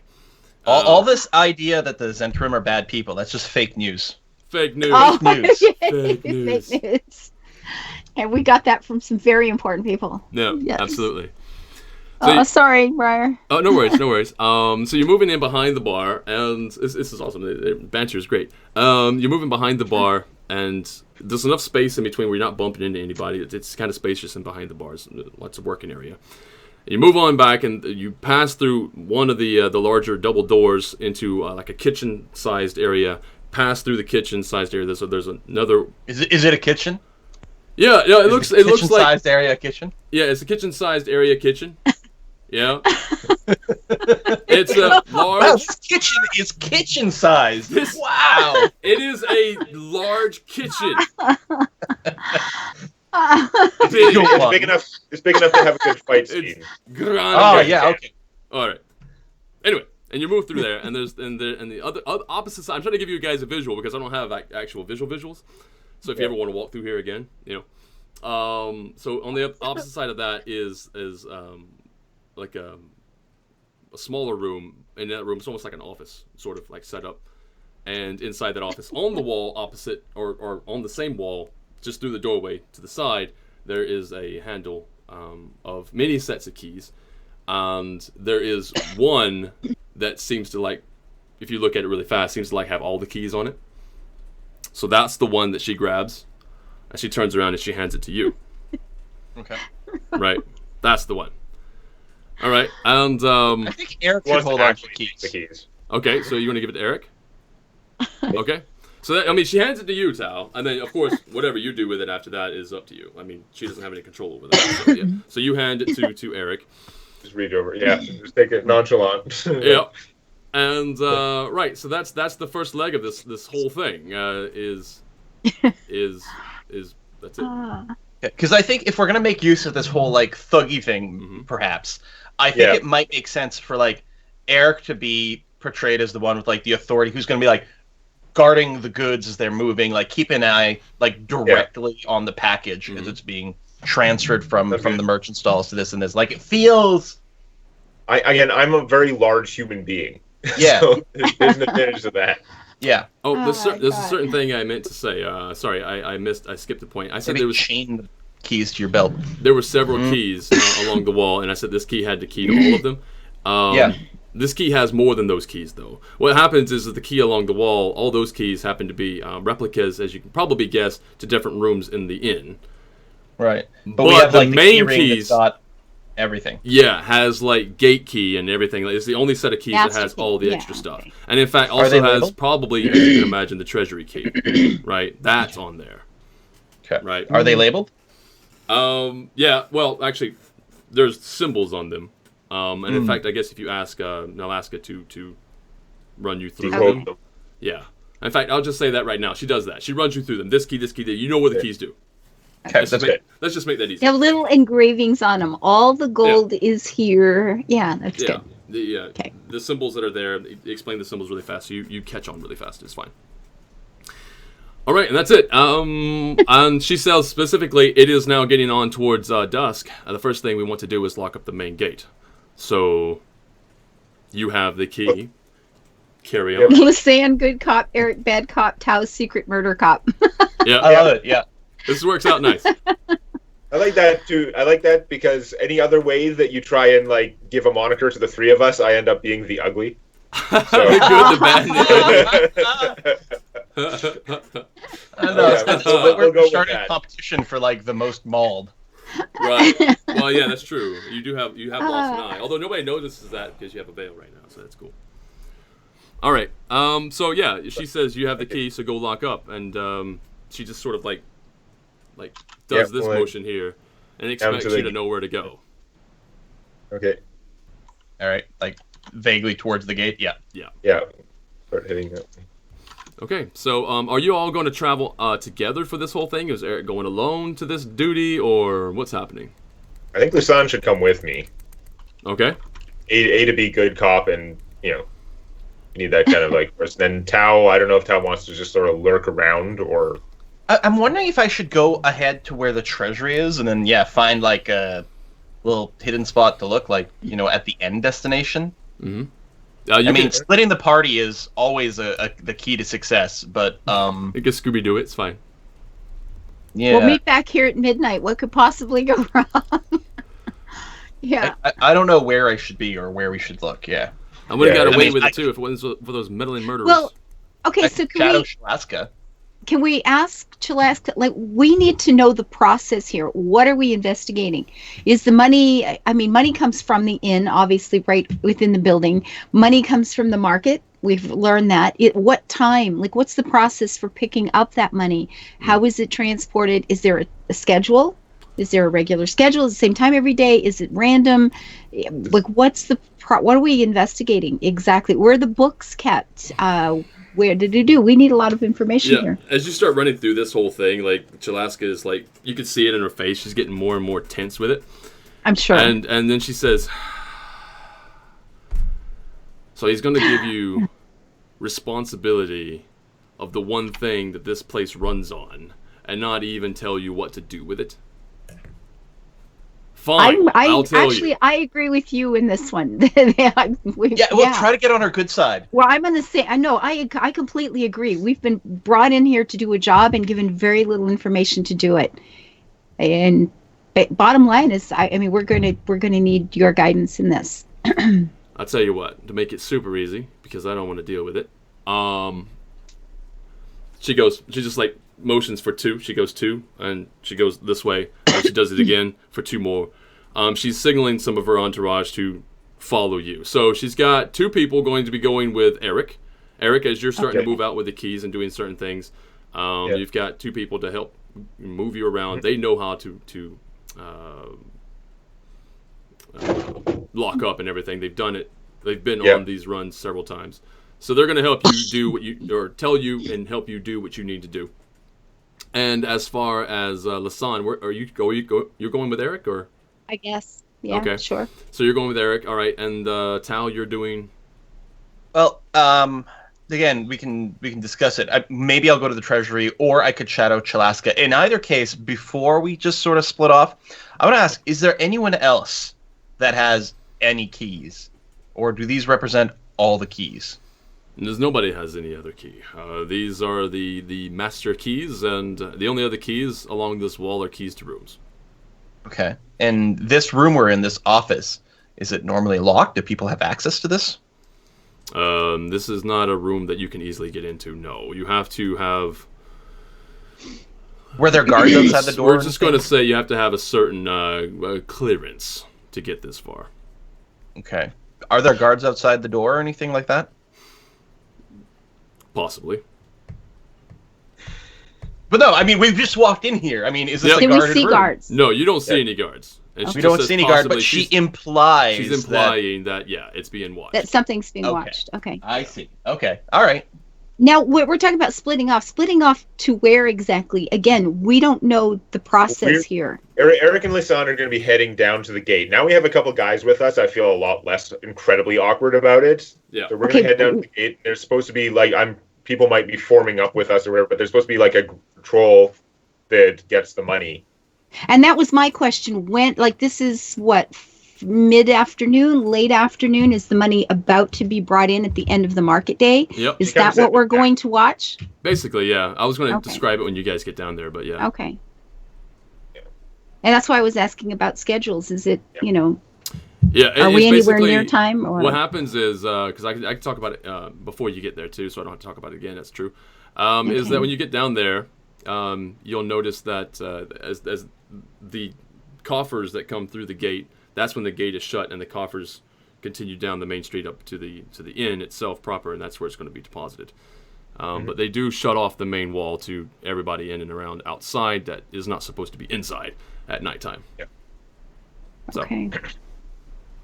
Yeah. So they close the gate, then they collect the money? The money comes through the gate and then they close the gate, yeah. Oh, the inner gate we're talking the about inner now. gate, Okay. yeah. Okay. The outer gate has also got a wall that is locked up, but that is that's command of the outer watch. They do that. Okay. And the money that's coming in, is this like money that's like taxed from these merchants? Are the merchants part of the Zentarim, and this is all the money? That's their payment. Yeah. So whatever money they make per day, mind you, is a payment that they make, because they don't set up stalls and stay forever. Sometimes business doesn't do good, so they're not going to charge them a huge fee to just take a stall and have to. Yeah. Keep So these are here. private merchants that are paying a commission basically to the place. Yeah. Exactly. Okay. Yeah. Okay. So this is the money that now belongs to the Bargeright Inn / Zent. Yes. The estate proper. Yeah. Okay. Yeah. Okay. All right. So so you guys are doing that. You move off that way, and that's exactly what's happening. You see a couple of wagons actually coming in with extra. Not only like chests of gold and stuff like that. It's not just treasures like that. It's also, you can see other types of material that might be used for currency, or at least in the barter way, because sometimes they don't want to give up a certain amount of gold. Like a merchant wouldn't want to give gold, they'll just give you some silks instead or something, that sort of thing. So anyway, that sort of caravan is coming through the gate as you're coming up, and it is being very much inspected by the guards in and around, and the two main guards. So the tax collection's already been done. We're just worried about it from the point when it reaches the gates. Now, that's interesting. The tax collection has already been done. The tax collector is currently also traveling with it. You can question him if you want to, or you can just follow him. You don't have to do. Whatever, however you want to handle the situation. He is there, and there is so there's a guard now standing. They're backing away. They're just basically checking if there's any bodies in there. And they back away. Seems to be fine. And now they're calling for lock her up, and it says lock her up. It just kind of goes around in a big circle. What, is Donald Trump here? Lock her up. Yeah. Oh, right. No. All right. So so you can now go and use your key if you know where to use the key. In fact, you got the two soldiers with you, so they just kind of like this way, sir. This way. Yeah. Okay. So head around, lock all the things. Chink, chink, chink. There's more than one lock, obviously. Trying to look very serious, like I know what I'm doing. Yeah, and it's really strange because you're getting this whole this scenario right where people are just watching you intently, almost out of curiosity, but also with a little bit more interest. Yeah. Right, you kind of get that feeling. In fact, you especially again because patron, you've got that really you almost interesting. So you lock and lock. All the locks go up and everything. So now you can now go with the caravan all the way back to see if anything happens with the caravan. You can break off. There's several little shops and stuff. You can start questioning people. You can, however you want to proceed in that regard. But we're inside the inner gates now, so there aren't really a lot more shops in here. Well, there's other shops. There's like the ones like smithies and everything that are here to stay. Those types of shops. All these other buildings. All these other buildings, There's shops and houses and Yeah, and people do live in some of these houses, like up. Okay, so we are at 3 now. Yes, you were at 3 right now. So we've got what we have are 2 wagons. You said that have got goods and bags of gold or whatever from the market out front. Mm-hmm. But now we're coming through the town and we're stopping at various stores along the way, collecting a bit more. the day's taxes. Mm-hmm. Okay. Now, one question is we don't know how much we're supposed to be getting from each place anyway. I mean, we could be guarding this wagon that has already have a big shortage in it from before it even got started. Yeah, but what I wanted to get right now was that I was going to tell. I was actually going to say to son, get the count. Basically, we have the tax collector, the guy who's in charge of that stuff. To get he's got a. I'm sure he's not going to say it out loud, but I'm sure he should have a record of how much stuff there is.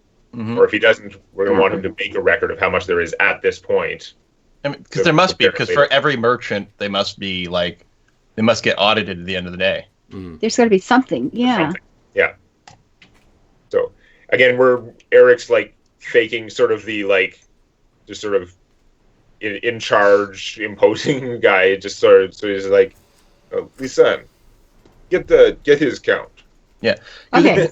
I guess what we want to know is, Like, is this place losing money because someone is like stealing gold or goods from the treasury, or stealing goods when they come into the town in the first place, or is it the merchants underreporting how much they're earning? Exactly. Yeah. Is it? There's lots of different ways that this place could be losing profit from. Yeah. So yeah, we want to know as early as possible how much gold is supposed to be here. Well, at this gate right now, the merchant tells you, I'm not going to throw out a figure because I'll have to remember. Whatever. Yeah. It doesn't matter. But he gives you a figure. So there's that figure. You got that figure in your head. Okay. And that includes any silk, any other non-currency items, right? It's assuming the assumed value of those items. Yes. Okay. So we'll be stopping and talking. I guess I will be working with this tax collector guy at every stop along the way to find out what he expects to have gotten and what he actually got.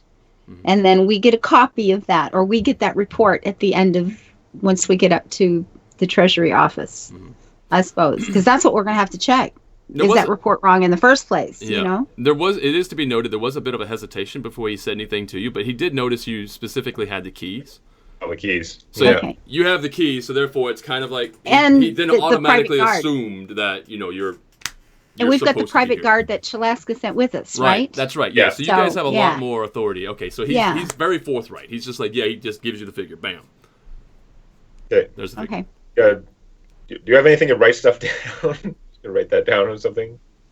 Or... I think I do, actually. You have like a pen. I mean, I'm assuming the tax collector guy does too, but I got this. Warlock. Yeah, but we want. I got this covered. I have books and inks and all the things. Yeah. Awesome. Okay. Yeah. So you write down his total and you keep a separate total, basically. Yes. Okay. Auditing. We're getting the reports. Yep.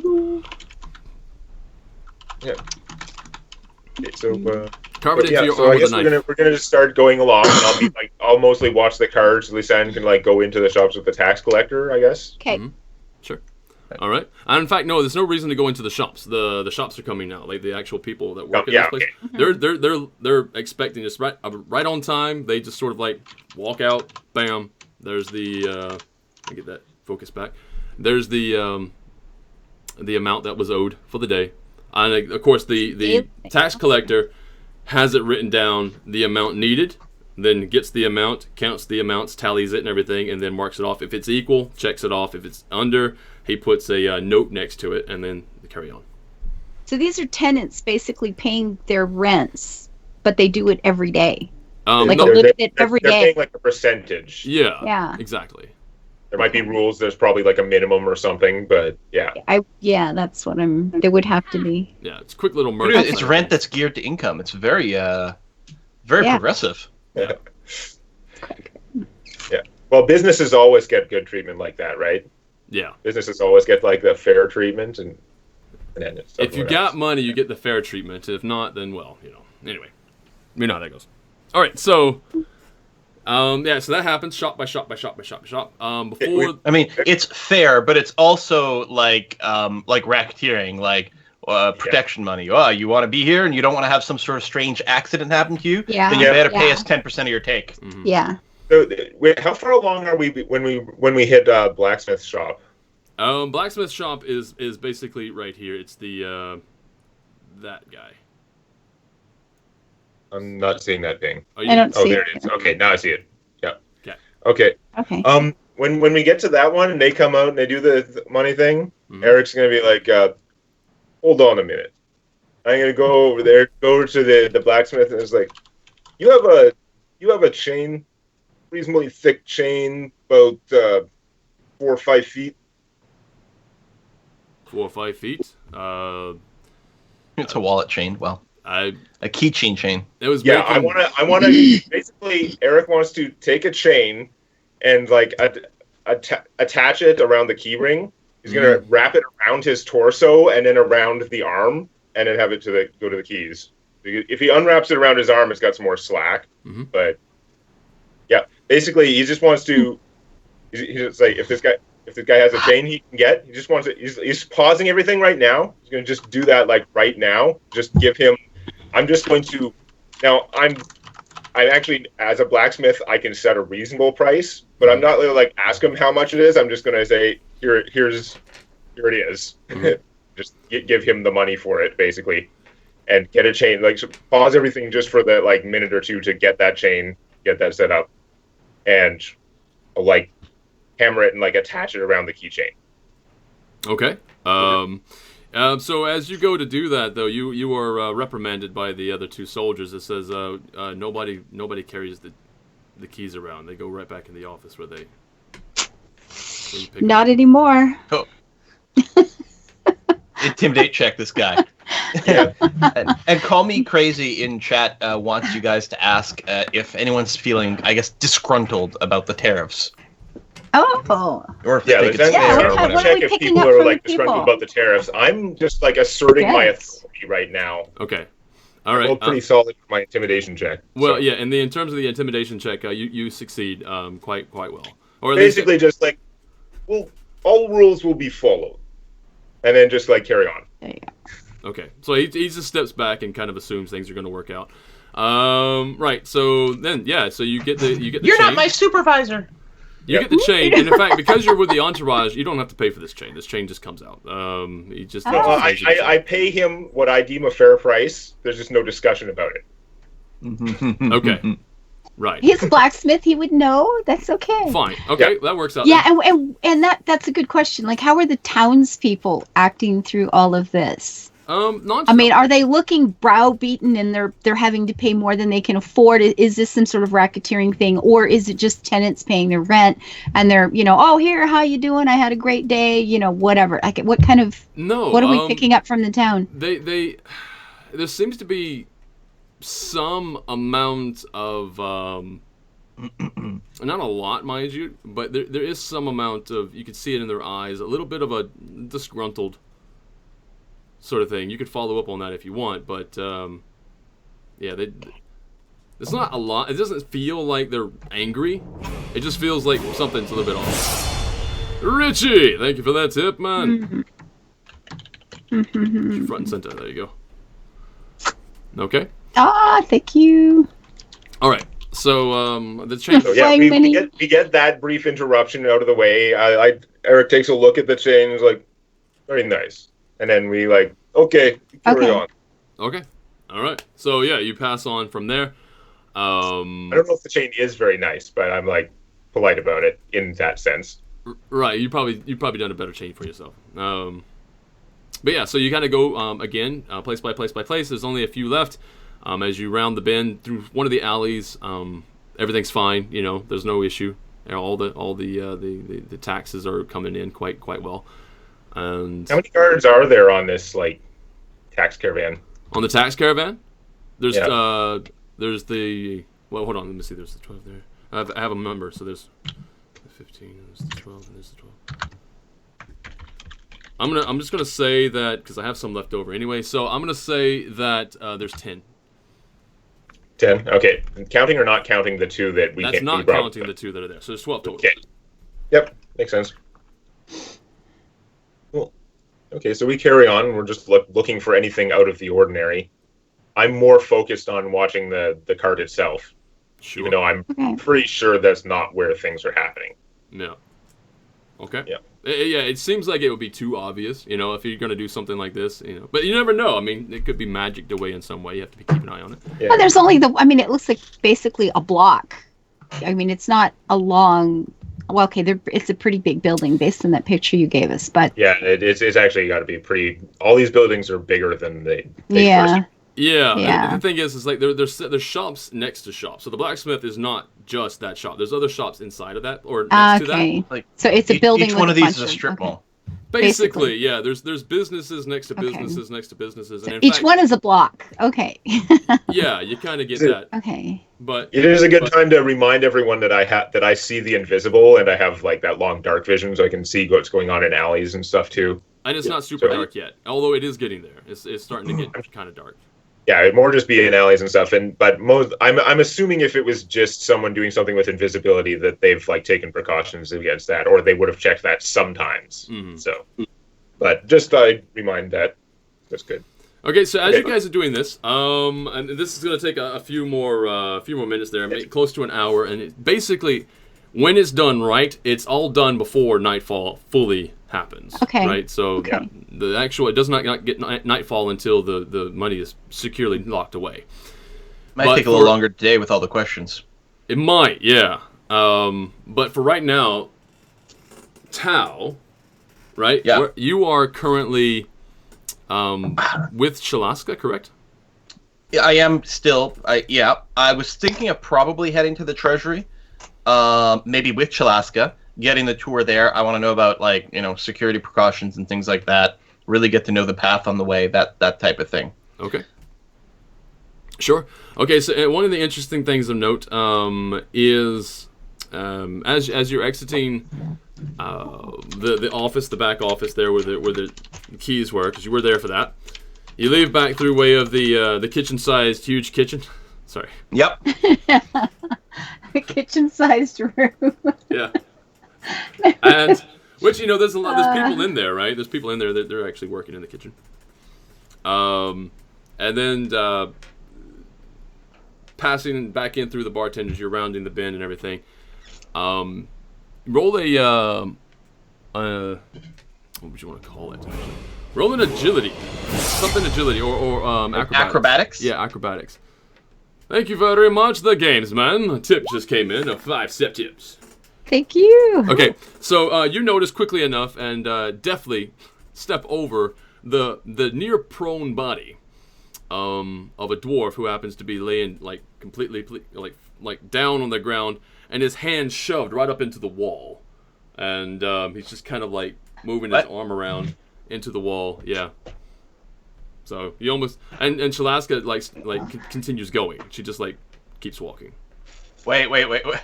Down on the ground. What are you doing? Looking for rats? Exactly what I'm doing. I'm actually about to kill a whole nest. I have poison. Okay. Wow. Imagine this is one of those Midsummer Murders or something like that, right? Yeah. Yeah. Right? So there's an exterminator on site with access to poison. This is the first 5 minutes of the show. Yeah. There's going to be, and right before commercial break, we're going to find someone dead. Yes. Apparently poisoned. Yeah. Face down in their beer. Yeah. Okay, go on. Okay. All right. So anyway, yeah, he's got his arm straight up inside there, and he's you hear some loud knocking back and forth. And Shalaska turns around and says, "Are you coming?" Yeah, I'm trying. You know what? I am going to X-ray vision that spot just before. Boop. Okay, so you X-ray visioning that spot. Yeah. It is interesting to note, you did use magic. So in and around that area. So what happens right now is you become a little bit glowy. But are we in the bar right now? Yep. Just behind the bar, yeah. Thank you. And even out here, using magic makes you glow. Yeah. You start to glow a little bit. So Shalaska says, "What are you doing?" It's like the one glowing eye. Yeah. I just say, my job. Your job. Yeah.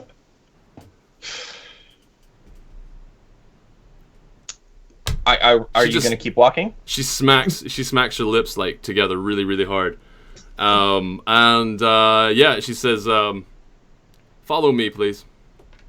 Mm-hmm. So, and I do, but just through the wall there, does that, when I'm seeing his hand has got a poison. He's putting down warfarin in the walls. Do I see any rats in there? Yeah, no. Inside of the wall there seems to be where you can see some pieces of paper and shavings and whatever. But there's also he does have a container in his hand, and he is kind of just sort of knocking the walls as he's just throwing shit inside. Yeah. Okay. All right. Is it poison? I don't know. You can go taste it or something, but. So as we walk to the Treasury, keep in mind, for 1 minute, I can see through things. Okay, sure. Which is very interesting because as you leave the bar area, you start to not glow as much, and there's a sound that happens to blare out. I forgot that bit. There's a sound that blares out when you were glowing that was quickly silenced after Alaska just like threw her arm up, whatever, and just dropped it again, and the sound stopped. But then as you moved around from the bar, you stopped glowing as well. So as that was only going on while I was behind the bar? Yep. Like, so when I'm in the actual common area, there's no glowing alarm shit? No, it just seems like it went away after she just sort of like dropped her arm. Oh, okay. After she dismissed it. Yeah, she just dismissed it. It just took a while for the glow to go away. Okay. Longer than the alarm. Yeah. Just an interesting thing. All right, so anyway, you continue following her, and where are we going? I forget where we're going. The Treasury. Oh, right, the Treasury. Right. Okay, so you follow her to the back in, like there's the bar area, and then further up the way where you would normally start splitting off on one side to go towards some of where the suites are. There's the other side. The other side is where you guys are going, and you start passing by soldiers. Like there's like security bits here and there, and there's an upper balcony, and then there's another upper balcony, and then there's the larger door, and again that door happens to be it doesn't have any doorknob, which is interesting. At all. Have a keyhole? No keyhole either. I mean, not yet anyway. And she just sort of like puts her hand against it, and as she puts her hand against it, it reveals a keyhole. She says, "This is the Treasury." And then she pulls her hand away, and it goes away. I'm gonna touch the door. Okay, you touch the door. As you touch the door, the keyhole opens up. Okay. I was kind of expecting there to have to be like a magic word, like coffee. No, the interesting thing is that you put your hand against it, and the keyhole opens up, and she's standing there. She's just like, "Son of a bitch." That's what she says. She just mutters under her breath. So, I'm assuming this keyhole doesn't appear for most people. Do you say that? Yeah. She says, "No, it's supposed to. It's only supposed to be when I'm around. It's a security thing." No, when you're around. Okay. Mm-hmm. And now you have it, apparently. Oh well, but you're still around. It's good to know. No, but it's only when her hand touches it. That's what okay. That's what only her hand is supposed to do it. Yeah, only her hand is supposed to do it. Mm-hmm. So I look back. So this area, there's a bit of like a cathedral ceiling or whatever, and there's two balconies. So there's like people that can guard from an above balcony and look down on this big door. Mm-hmm. Do I still have my X-ray vision at this point? No. By the time you get up there, no. You guys weren't running, so. Yeah, that's fine. But yeah. I say this is quite the security setup. There's a reason for that. We have a lot of people who would be pretty adept at getting their hands on things if it weren't a adept security setup. That's right. Within the own organization. So we're rogues and thieves and assassins. Oh my! You know? Right. So that's what's happening while you guys are out collecting. Right? Yes, I know. So now Tal knows where the treasury is. You guys will actually know where the treasury is here pretty soon anyway, because you're about to come through the courtyard. About to come meet you. Yeah, coming in through the courtyard. You're coming in through the on the courtyard. And there's the main stairs that go up to the main inn. Right. You guys are taking a side path. That side path leads to sort of like a tunnel, almost like I don't even call it. Give you a visual. Parking garage, you know, that sort of thing. You kind of go inside. Loading bay. Yeah, loading bay. So you kind of go in that way, and as you come into the back side of that, there is a lift that is there, and that's where they start tossing the stuff into the lift on the bottom. The lift, does it work by having like a pulley and rope inside the lift itself, or is it someone else somewhere else that's operating it? So okay, here's what happened then. To get full disclosure, as you guys are watching the goods go in, basically all the way through there, the accountant then takes the piece of paper that he has had put all this numbers together. He takes it, and as he tears a sheet from the book, he just tears the sheet right out, and tosses it into the bin. The paper, as it lands on the pile, then shuts the door. Just shuts really fast, like it's like instantaneous. You can't even see it. You can't blink and see it. Just like boom, shuts. and then you hear like a winding sound, and that's it. That's the lift. So you guys aren't in the lift. I was saying nobody's in the lift. Yeah, you should probably be in the lift. That's not good. I don't think anybody wants to try to be in the lift. Why? Because how big is this? Because where that goes, you're not going to be breathing. Does that go straight into the vault? Yeah.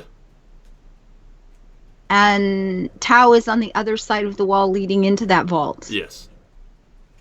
I don't like the gap in the chain of custody. No kidding. Yeah.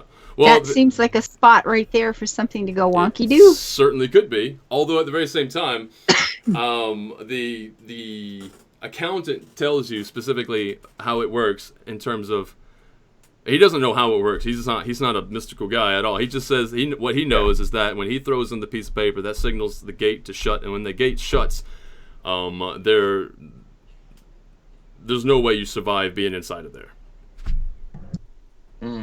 That's what he was told. Like, if you're inside when that thing shuts, you're dead. If anything's alive when it goes in there, you're dead. Can we have before the tax collector dropped off the piece of paper? Can we have like compared it with Lisanne's count? As that would have been part of our job. Right. Yeah. Actually. Yeah, you got the tally that he gave you. We would pause them at that stage and be like, wait. Just to compare. Yeah, that happened all pretty fast, didn't it?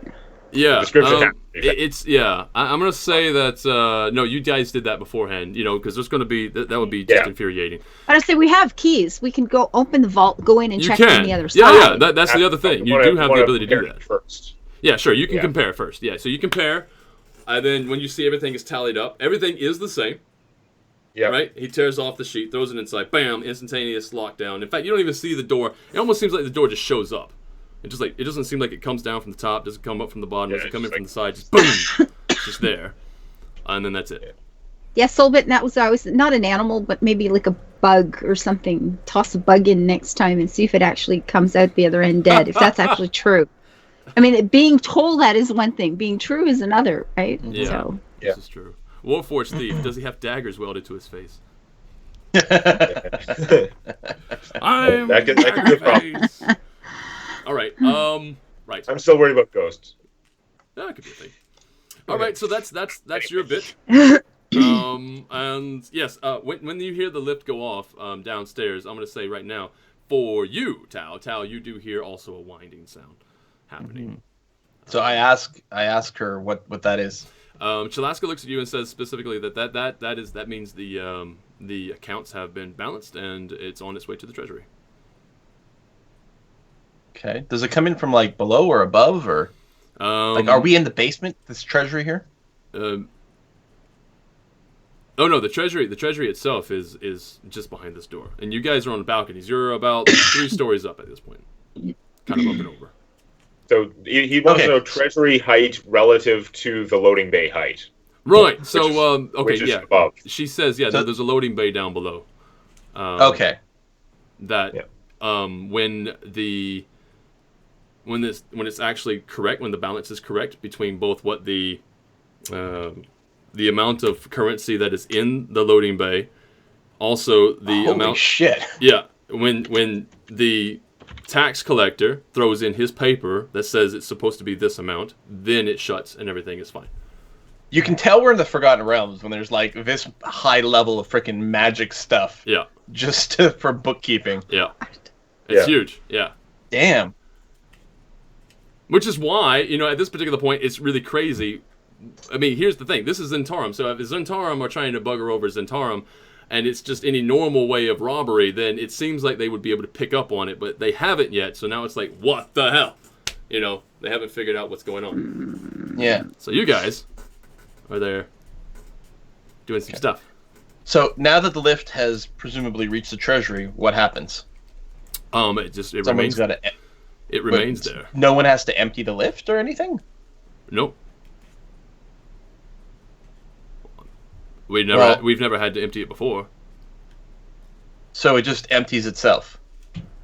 as far as I know. Chalaska kind of looks at you with this whole like. I think there are ghosts. She looks at you with this like sort of like she's never really considered it sort of face. Yeah. Like she just kind of looks at you dumbfounded, and you can roll the check to see if she's being honest or whatever. But yeah, we're gonna find out that living inside the vault is an ancient civilization of accountants who have like gone feral. They're just like feral accountants in there, and they finally like rebelled. Yeah, I need to see inside the vault. Yeah, no kidding.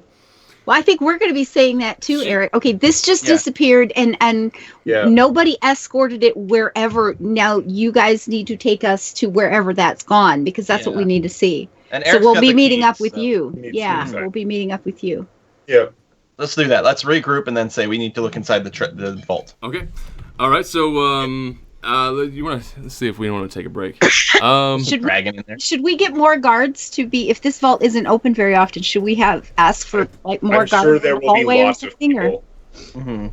Okay. They're not opening the vault and having just us go in. There's going to be lots of people. Sure. Right. So in terms of after, okay, so for Lasan and Eric, where you guys are right now, that's it. That's the whole party. The party's done there. They start to sort of go their own ways, and the accountant looks at you and says, "Is there any further questions you have for me, or am I free to go?" We need to see inside the vault. So you want me to come and see inside the vault? Okay with us. Yeah. Okay, I'll head for you there. Then I have to go and get some food. I am starving. Of course. Okay. Yeah, you and me both. Didn't have breakfast. All right, so he follows you on up. The guards also that were with you, the 2 guards that were sent with you, follow you on up. Yeah. You guys come through the main area, so the big open doors. You can actually see the vault door, the treasury door, from the bottom floor. It's that open, right? So you can see from the bottom floor, you can look straight across, and you can see the treasury door from where you are as you come through. In fact, that's where Lasan, that's where you and Eric see Tau and Chalaska. You see from afar. They just look that way. So, all right. And then of course, you get a sort of a mediocre escort from the other 2 soldiers. They just kind of, and then the tax collectors in tow. You just kind of move up that way. Okay. So you go up the flight of stairs as you needed to do, and yes, you meet up with Tau. And so now what? Open the vault. We explained to Tau what just happened, how the stuff got moved, and go from there. Yeah, no one sees it once it goes in lift. There's no eyes on it in lift. You know, if we were here for a different reason, this would be like the greatest sort of like Ocean's 11 kind of like heist adventure. It could be next time once we learn all the security. Yeah, we're making copious notes. Yeah, we would also be the number 1 people that Butthole would suspect. Yeah, do you think?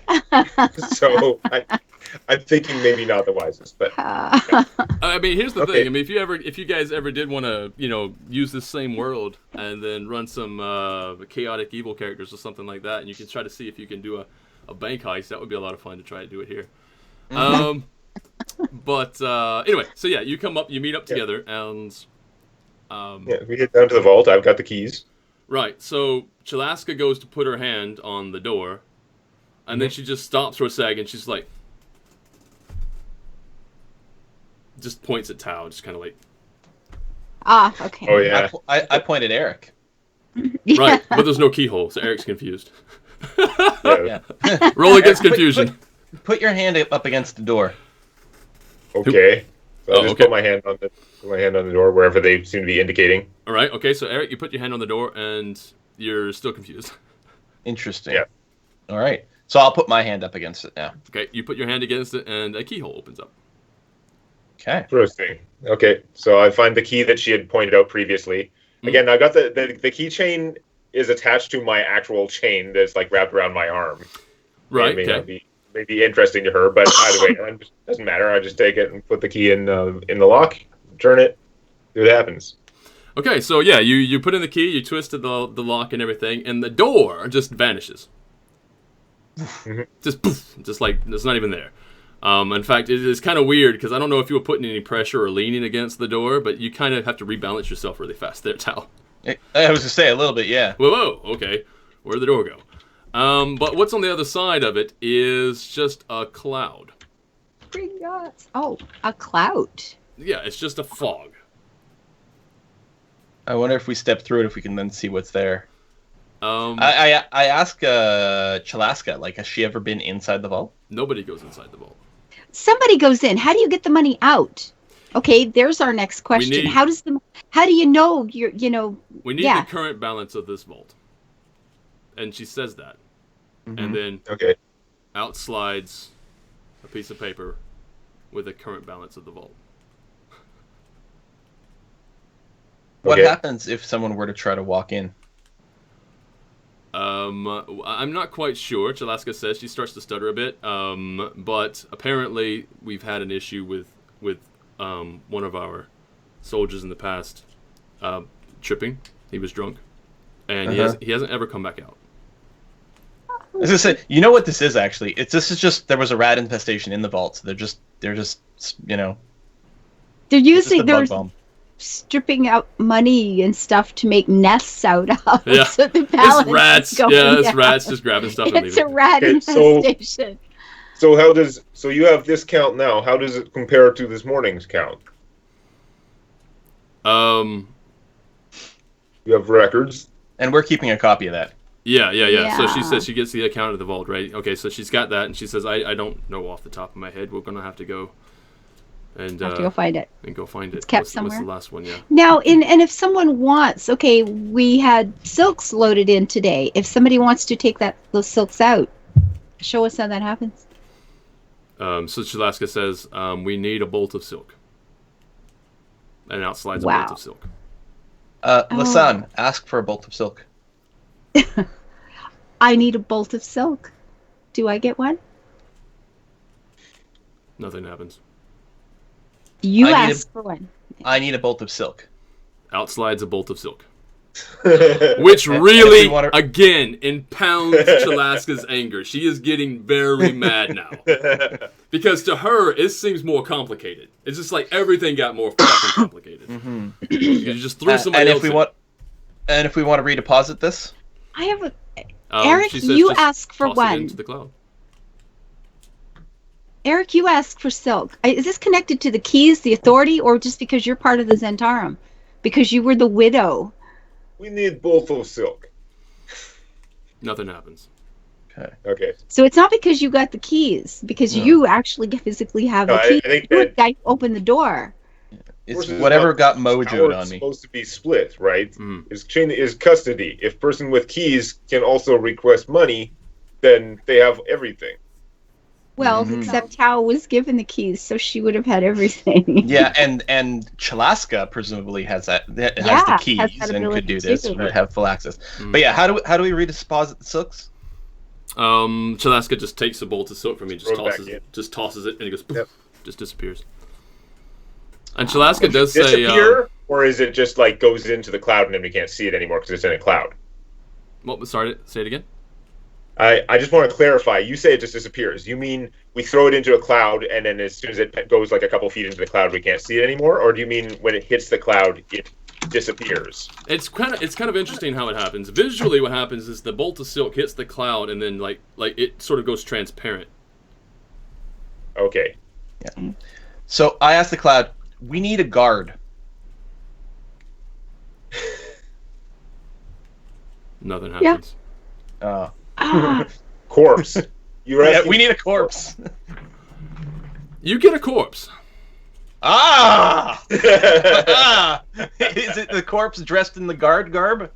All you get is a corpse. You just get like just the body itself. Well, ask Chalaska, is this the guy you lost?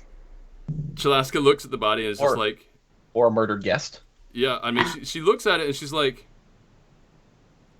I don't know who this is.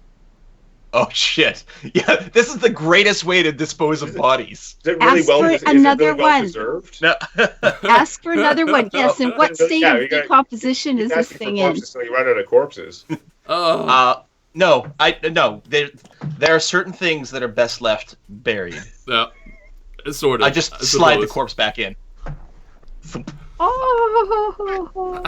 We need all the corpses. You know what? That might be dangerous. Eric's just gonna attempt to remain just like impassive, and even though that's like he's like what, but like no, it's just like maintain demeanor of like. I just turned to Chalaska and says, "There are certain things we're here to investigate, and some things we're not here to investigate." Yeah.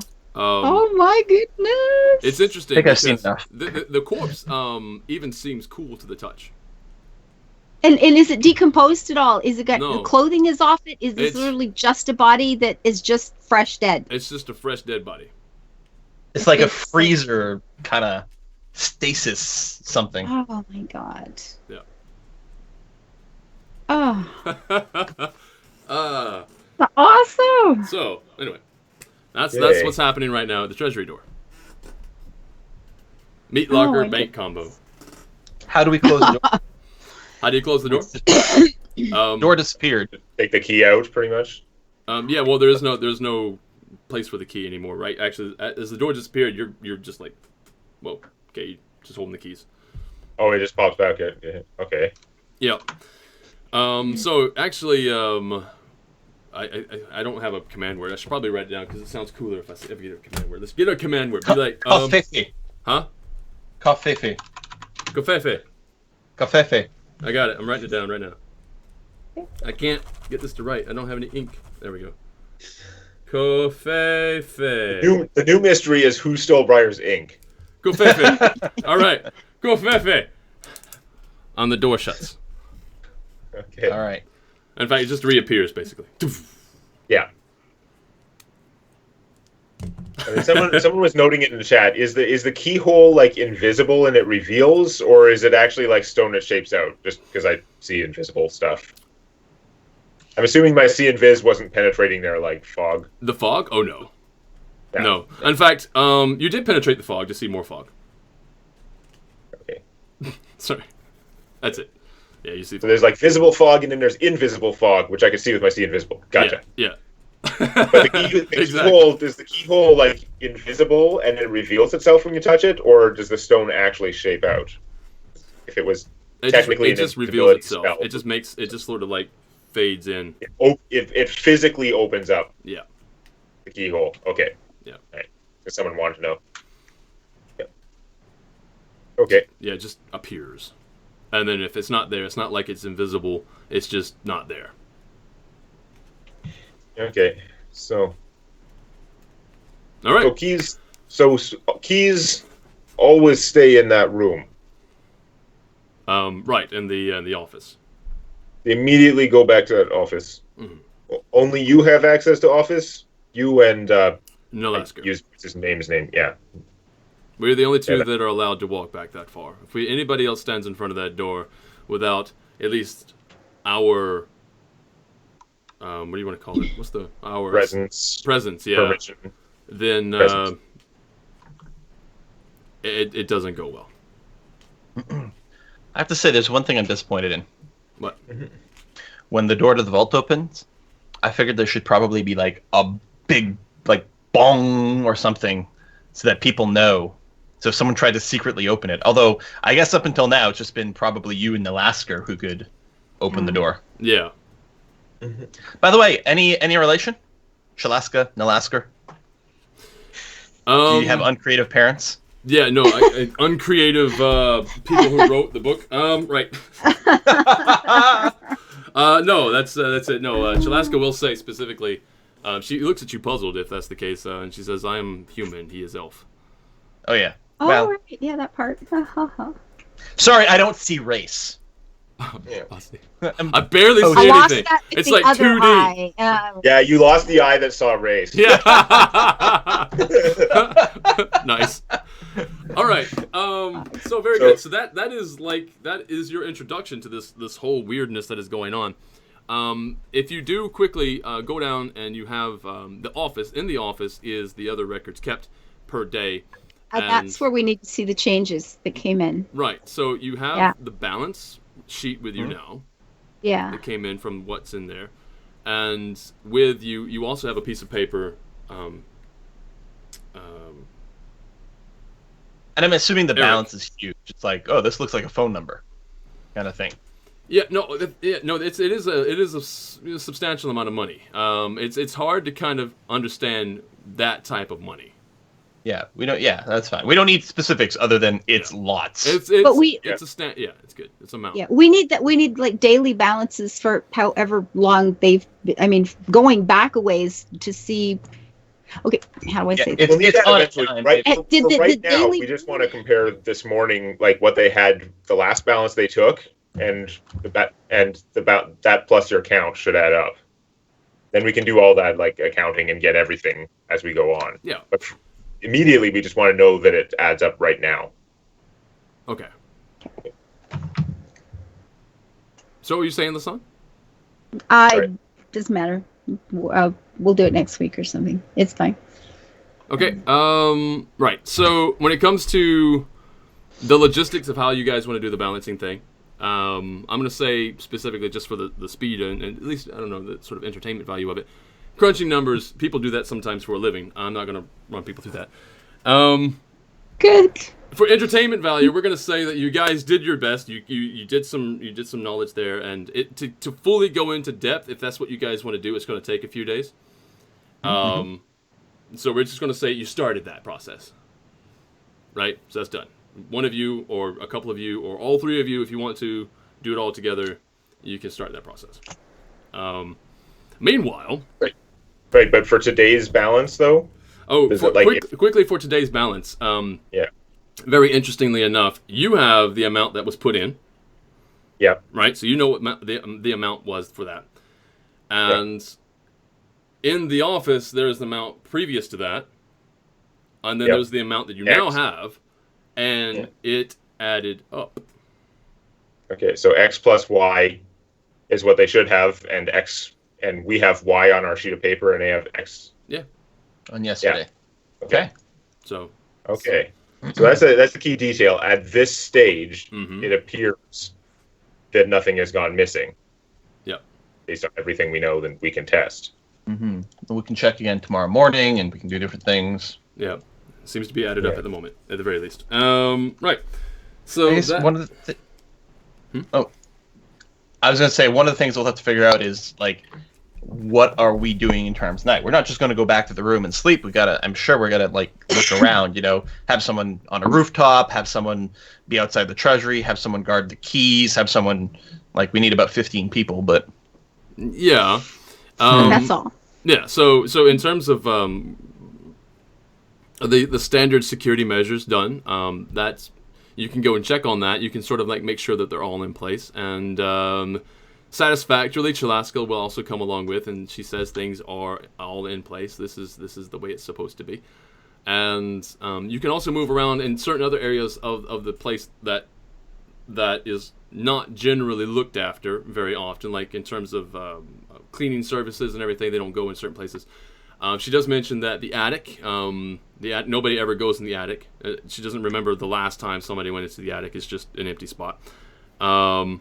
There's nothing to go up there because... now we're totally not going to check the attic. Yeah, I know. All right, see, there's that. But she says, where we all get poisoned by rat poison. Yeah, anyway. Yeah. So she says nobody ever goes up into the attic anymore. That's been a long time ago. That's pretty much the only thing, though. There's other rooms, and you can go throughout these rooms. There's no furnishings in these rooms. Vanalida! Hello, thank you for that. Tippage. That's fantastic. Thank you for your generosity. Right, so... Oh, there it is. Hello, and thank you. So right now, everything that Chalaska has done, she's gone over and above her normal duties, she feels. And she says, if you'll excuse me, I think I'm due for some food. I'm going to go eat, I'm going to go drink, and I'm going to go to sleep. Mm-hmm. Okay, so we have to put the keys back in the office, right? We're not allowed to keep the keys? No. Yeah, okay. But part of me is wondering if, you should just set up shop in the office. The keys have to go back to the office? Okay, these keys are attached to me, so I'm going to be in the office. You could do that. Can this be done? If I stay in office without you, anything bad happen? I can't think of anything that would be other than uncomfortable, but whatever. It's up to you. That's your prerogative. As long as I don't pass in and out, right? If I leave and come back, then bad things happen. I don't think it's magically trapped or anything. No. If you leave, you can leave if you want to. In fact, I'd prefer it if you have to go to the bathroom that you do leave. But but you won't be able to get back in. Yeah, getting back in. Can he get back in? Getting back in would be a bit of a problem. Okay. Yeah. Because that could be a security thing. If somebody else can access the keys, if they've learned a way around this, why don't you just keep the keys? Just give us a minute. I go to the bathroom first, then I'm staying the night. Fair enough. If that's what I'm gonna head off. So I just need her to let me back in. I'll grab like a pillow or something. Yep. And then I'm going to stay in there. You're gonna say goodnight to Alexi. Yeah, I'll quickly let him know what's up, and then go to the washroom, and then. Okay, Alexi doesn't really care because Alexi's asleep. Okay. Sorry. I'll leave him notes and it's like, I'm away. We'll be back. Okay, I'm away. We'll be back. Okay. Very good. Okay, so a place to wind up for the day? Yeah, this is a great place to put a cut. I think so, because in from here, there's going to be just this is where it gets interesting, really. But we'll save that. I think, but we can't start that right now. No, that would be too much of a problem. But anyway. Yeah, we go to check the balance next morning, and it just comes out 0. Oh, you know what? Here's how I will end it. Plus 23 corpses. Yeah. Wow, that would be something. Here's what I will say. You guys will probably be eating before you leave, right? Yeah. Or before you go tonight for the rest. I'm near the kitchen. I'll have them leave me something. Yeah. You can leave something by the door or whatever. Blah blah blah. Okay, that's fine. But in terms of who has passive? It's Lasan, eh? Lasan has the highest. What's that? Lasan, you have the highest passive perception. Okay, so as you guys are sort of reveling a bit, just kind of looking around and talking about your experiences of the day, blah blah blah, taking a few drinks. I don't know if Lasan, if you drink a lot, but it doesn't matter because you have a passive check of 16, perception check. You notice somebody far off in the other side of the room suddenly stand up real fast and walk out. Just kind of abruptly. And kind of not just. He's the only. You have really good hearing, right? You have really good perception. Yes. Nobody was talking to this guy. This guy's sitting on his own. That's why he was so noticeable to you. He was sitting alone, and then all of a sudden just stood up really fast and walked out. Okay. Out the front door? Yeah. And that's where we'll leave it. Cliffhanger. Yeah. Awesome. Okay. Yeah. Sounds good. All right. So, that's it for now. And hope you guys enjoyed that bit of, I don't know what you want to call it. It's a mystery, right? It's going to be a bit of a mystery sort of thing. You have to solve some things happening there. Red herrings here and there. I've already thrown in a few. We're going to see if these guys can figure it out. And, yes. Until next time. The butler, yeah. There's several of them, in fact. Actually, what's butler? That's for one owner, isn't it? Never mind. These are just servants. There's a ton of them. Yeah. All right, so next time, Quill, where can people find you? You guys can find me at youtube.com/Quill18, twitch.tv/Quill18, and twitter.com/Quill18. Very good. And Demonac, where can people find you? You can find all my social media and stuff at demonac.com, and of course, Tales from my D&D campaign at youtube.com/Demonac. Yes. Want more in D&D? Do that. In terms of A Kiss for Luck, where can people find you? Social media, YouTube here, everywhere, A Kiss for Luck. Perfect. Well, it makes things so easy. And of course, you can find me here on twitch.tv/Briarstone on YouTube. You can click down below, because if you're watching this on YouTube, you know where I'm at. Anyway, also social media. Twitter is best place to find me in social media is going to be twitter.com/Briarstone_LP, because I'm not as lucky to have just A Kiss for Luck everywhere. I'm sorry. Anyway, a little bit more effort to find me there. But anyway, that's it. That's all. We're going to see you guys, I suppose, next time. Right now, are you live streaming in just a few moments? I am, yes. Okay. City Skylines in 20 minutes. All right, so City Skylines coming in 20 minutes for A Kiss for Luck. I will be hosting her from here. Please pop on over. Thank you, heaps. And say hello and be part of the crowd there if you like City Skylines. So we're taking off. Thank you, everybody. We'll see you again later. Bye. Bye. It was fun. Ah, yes. And I have to run.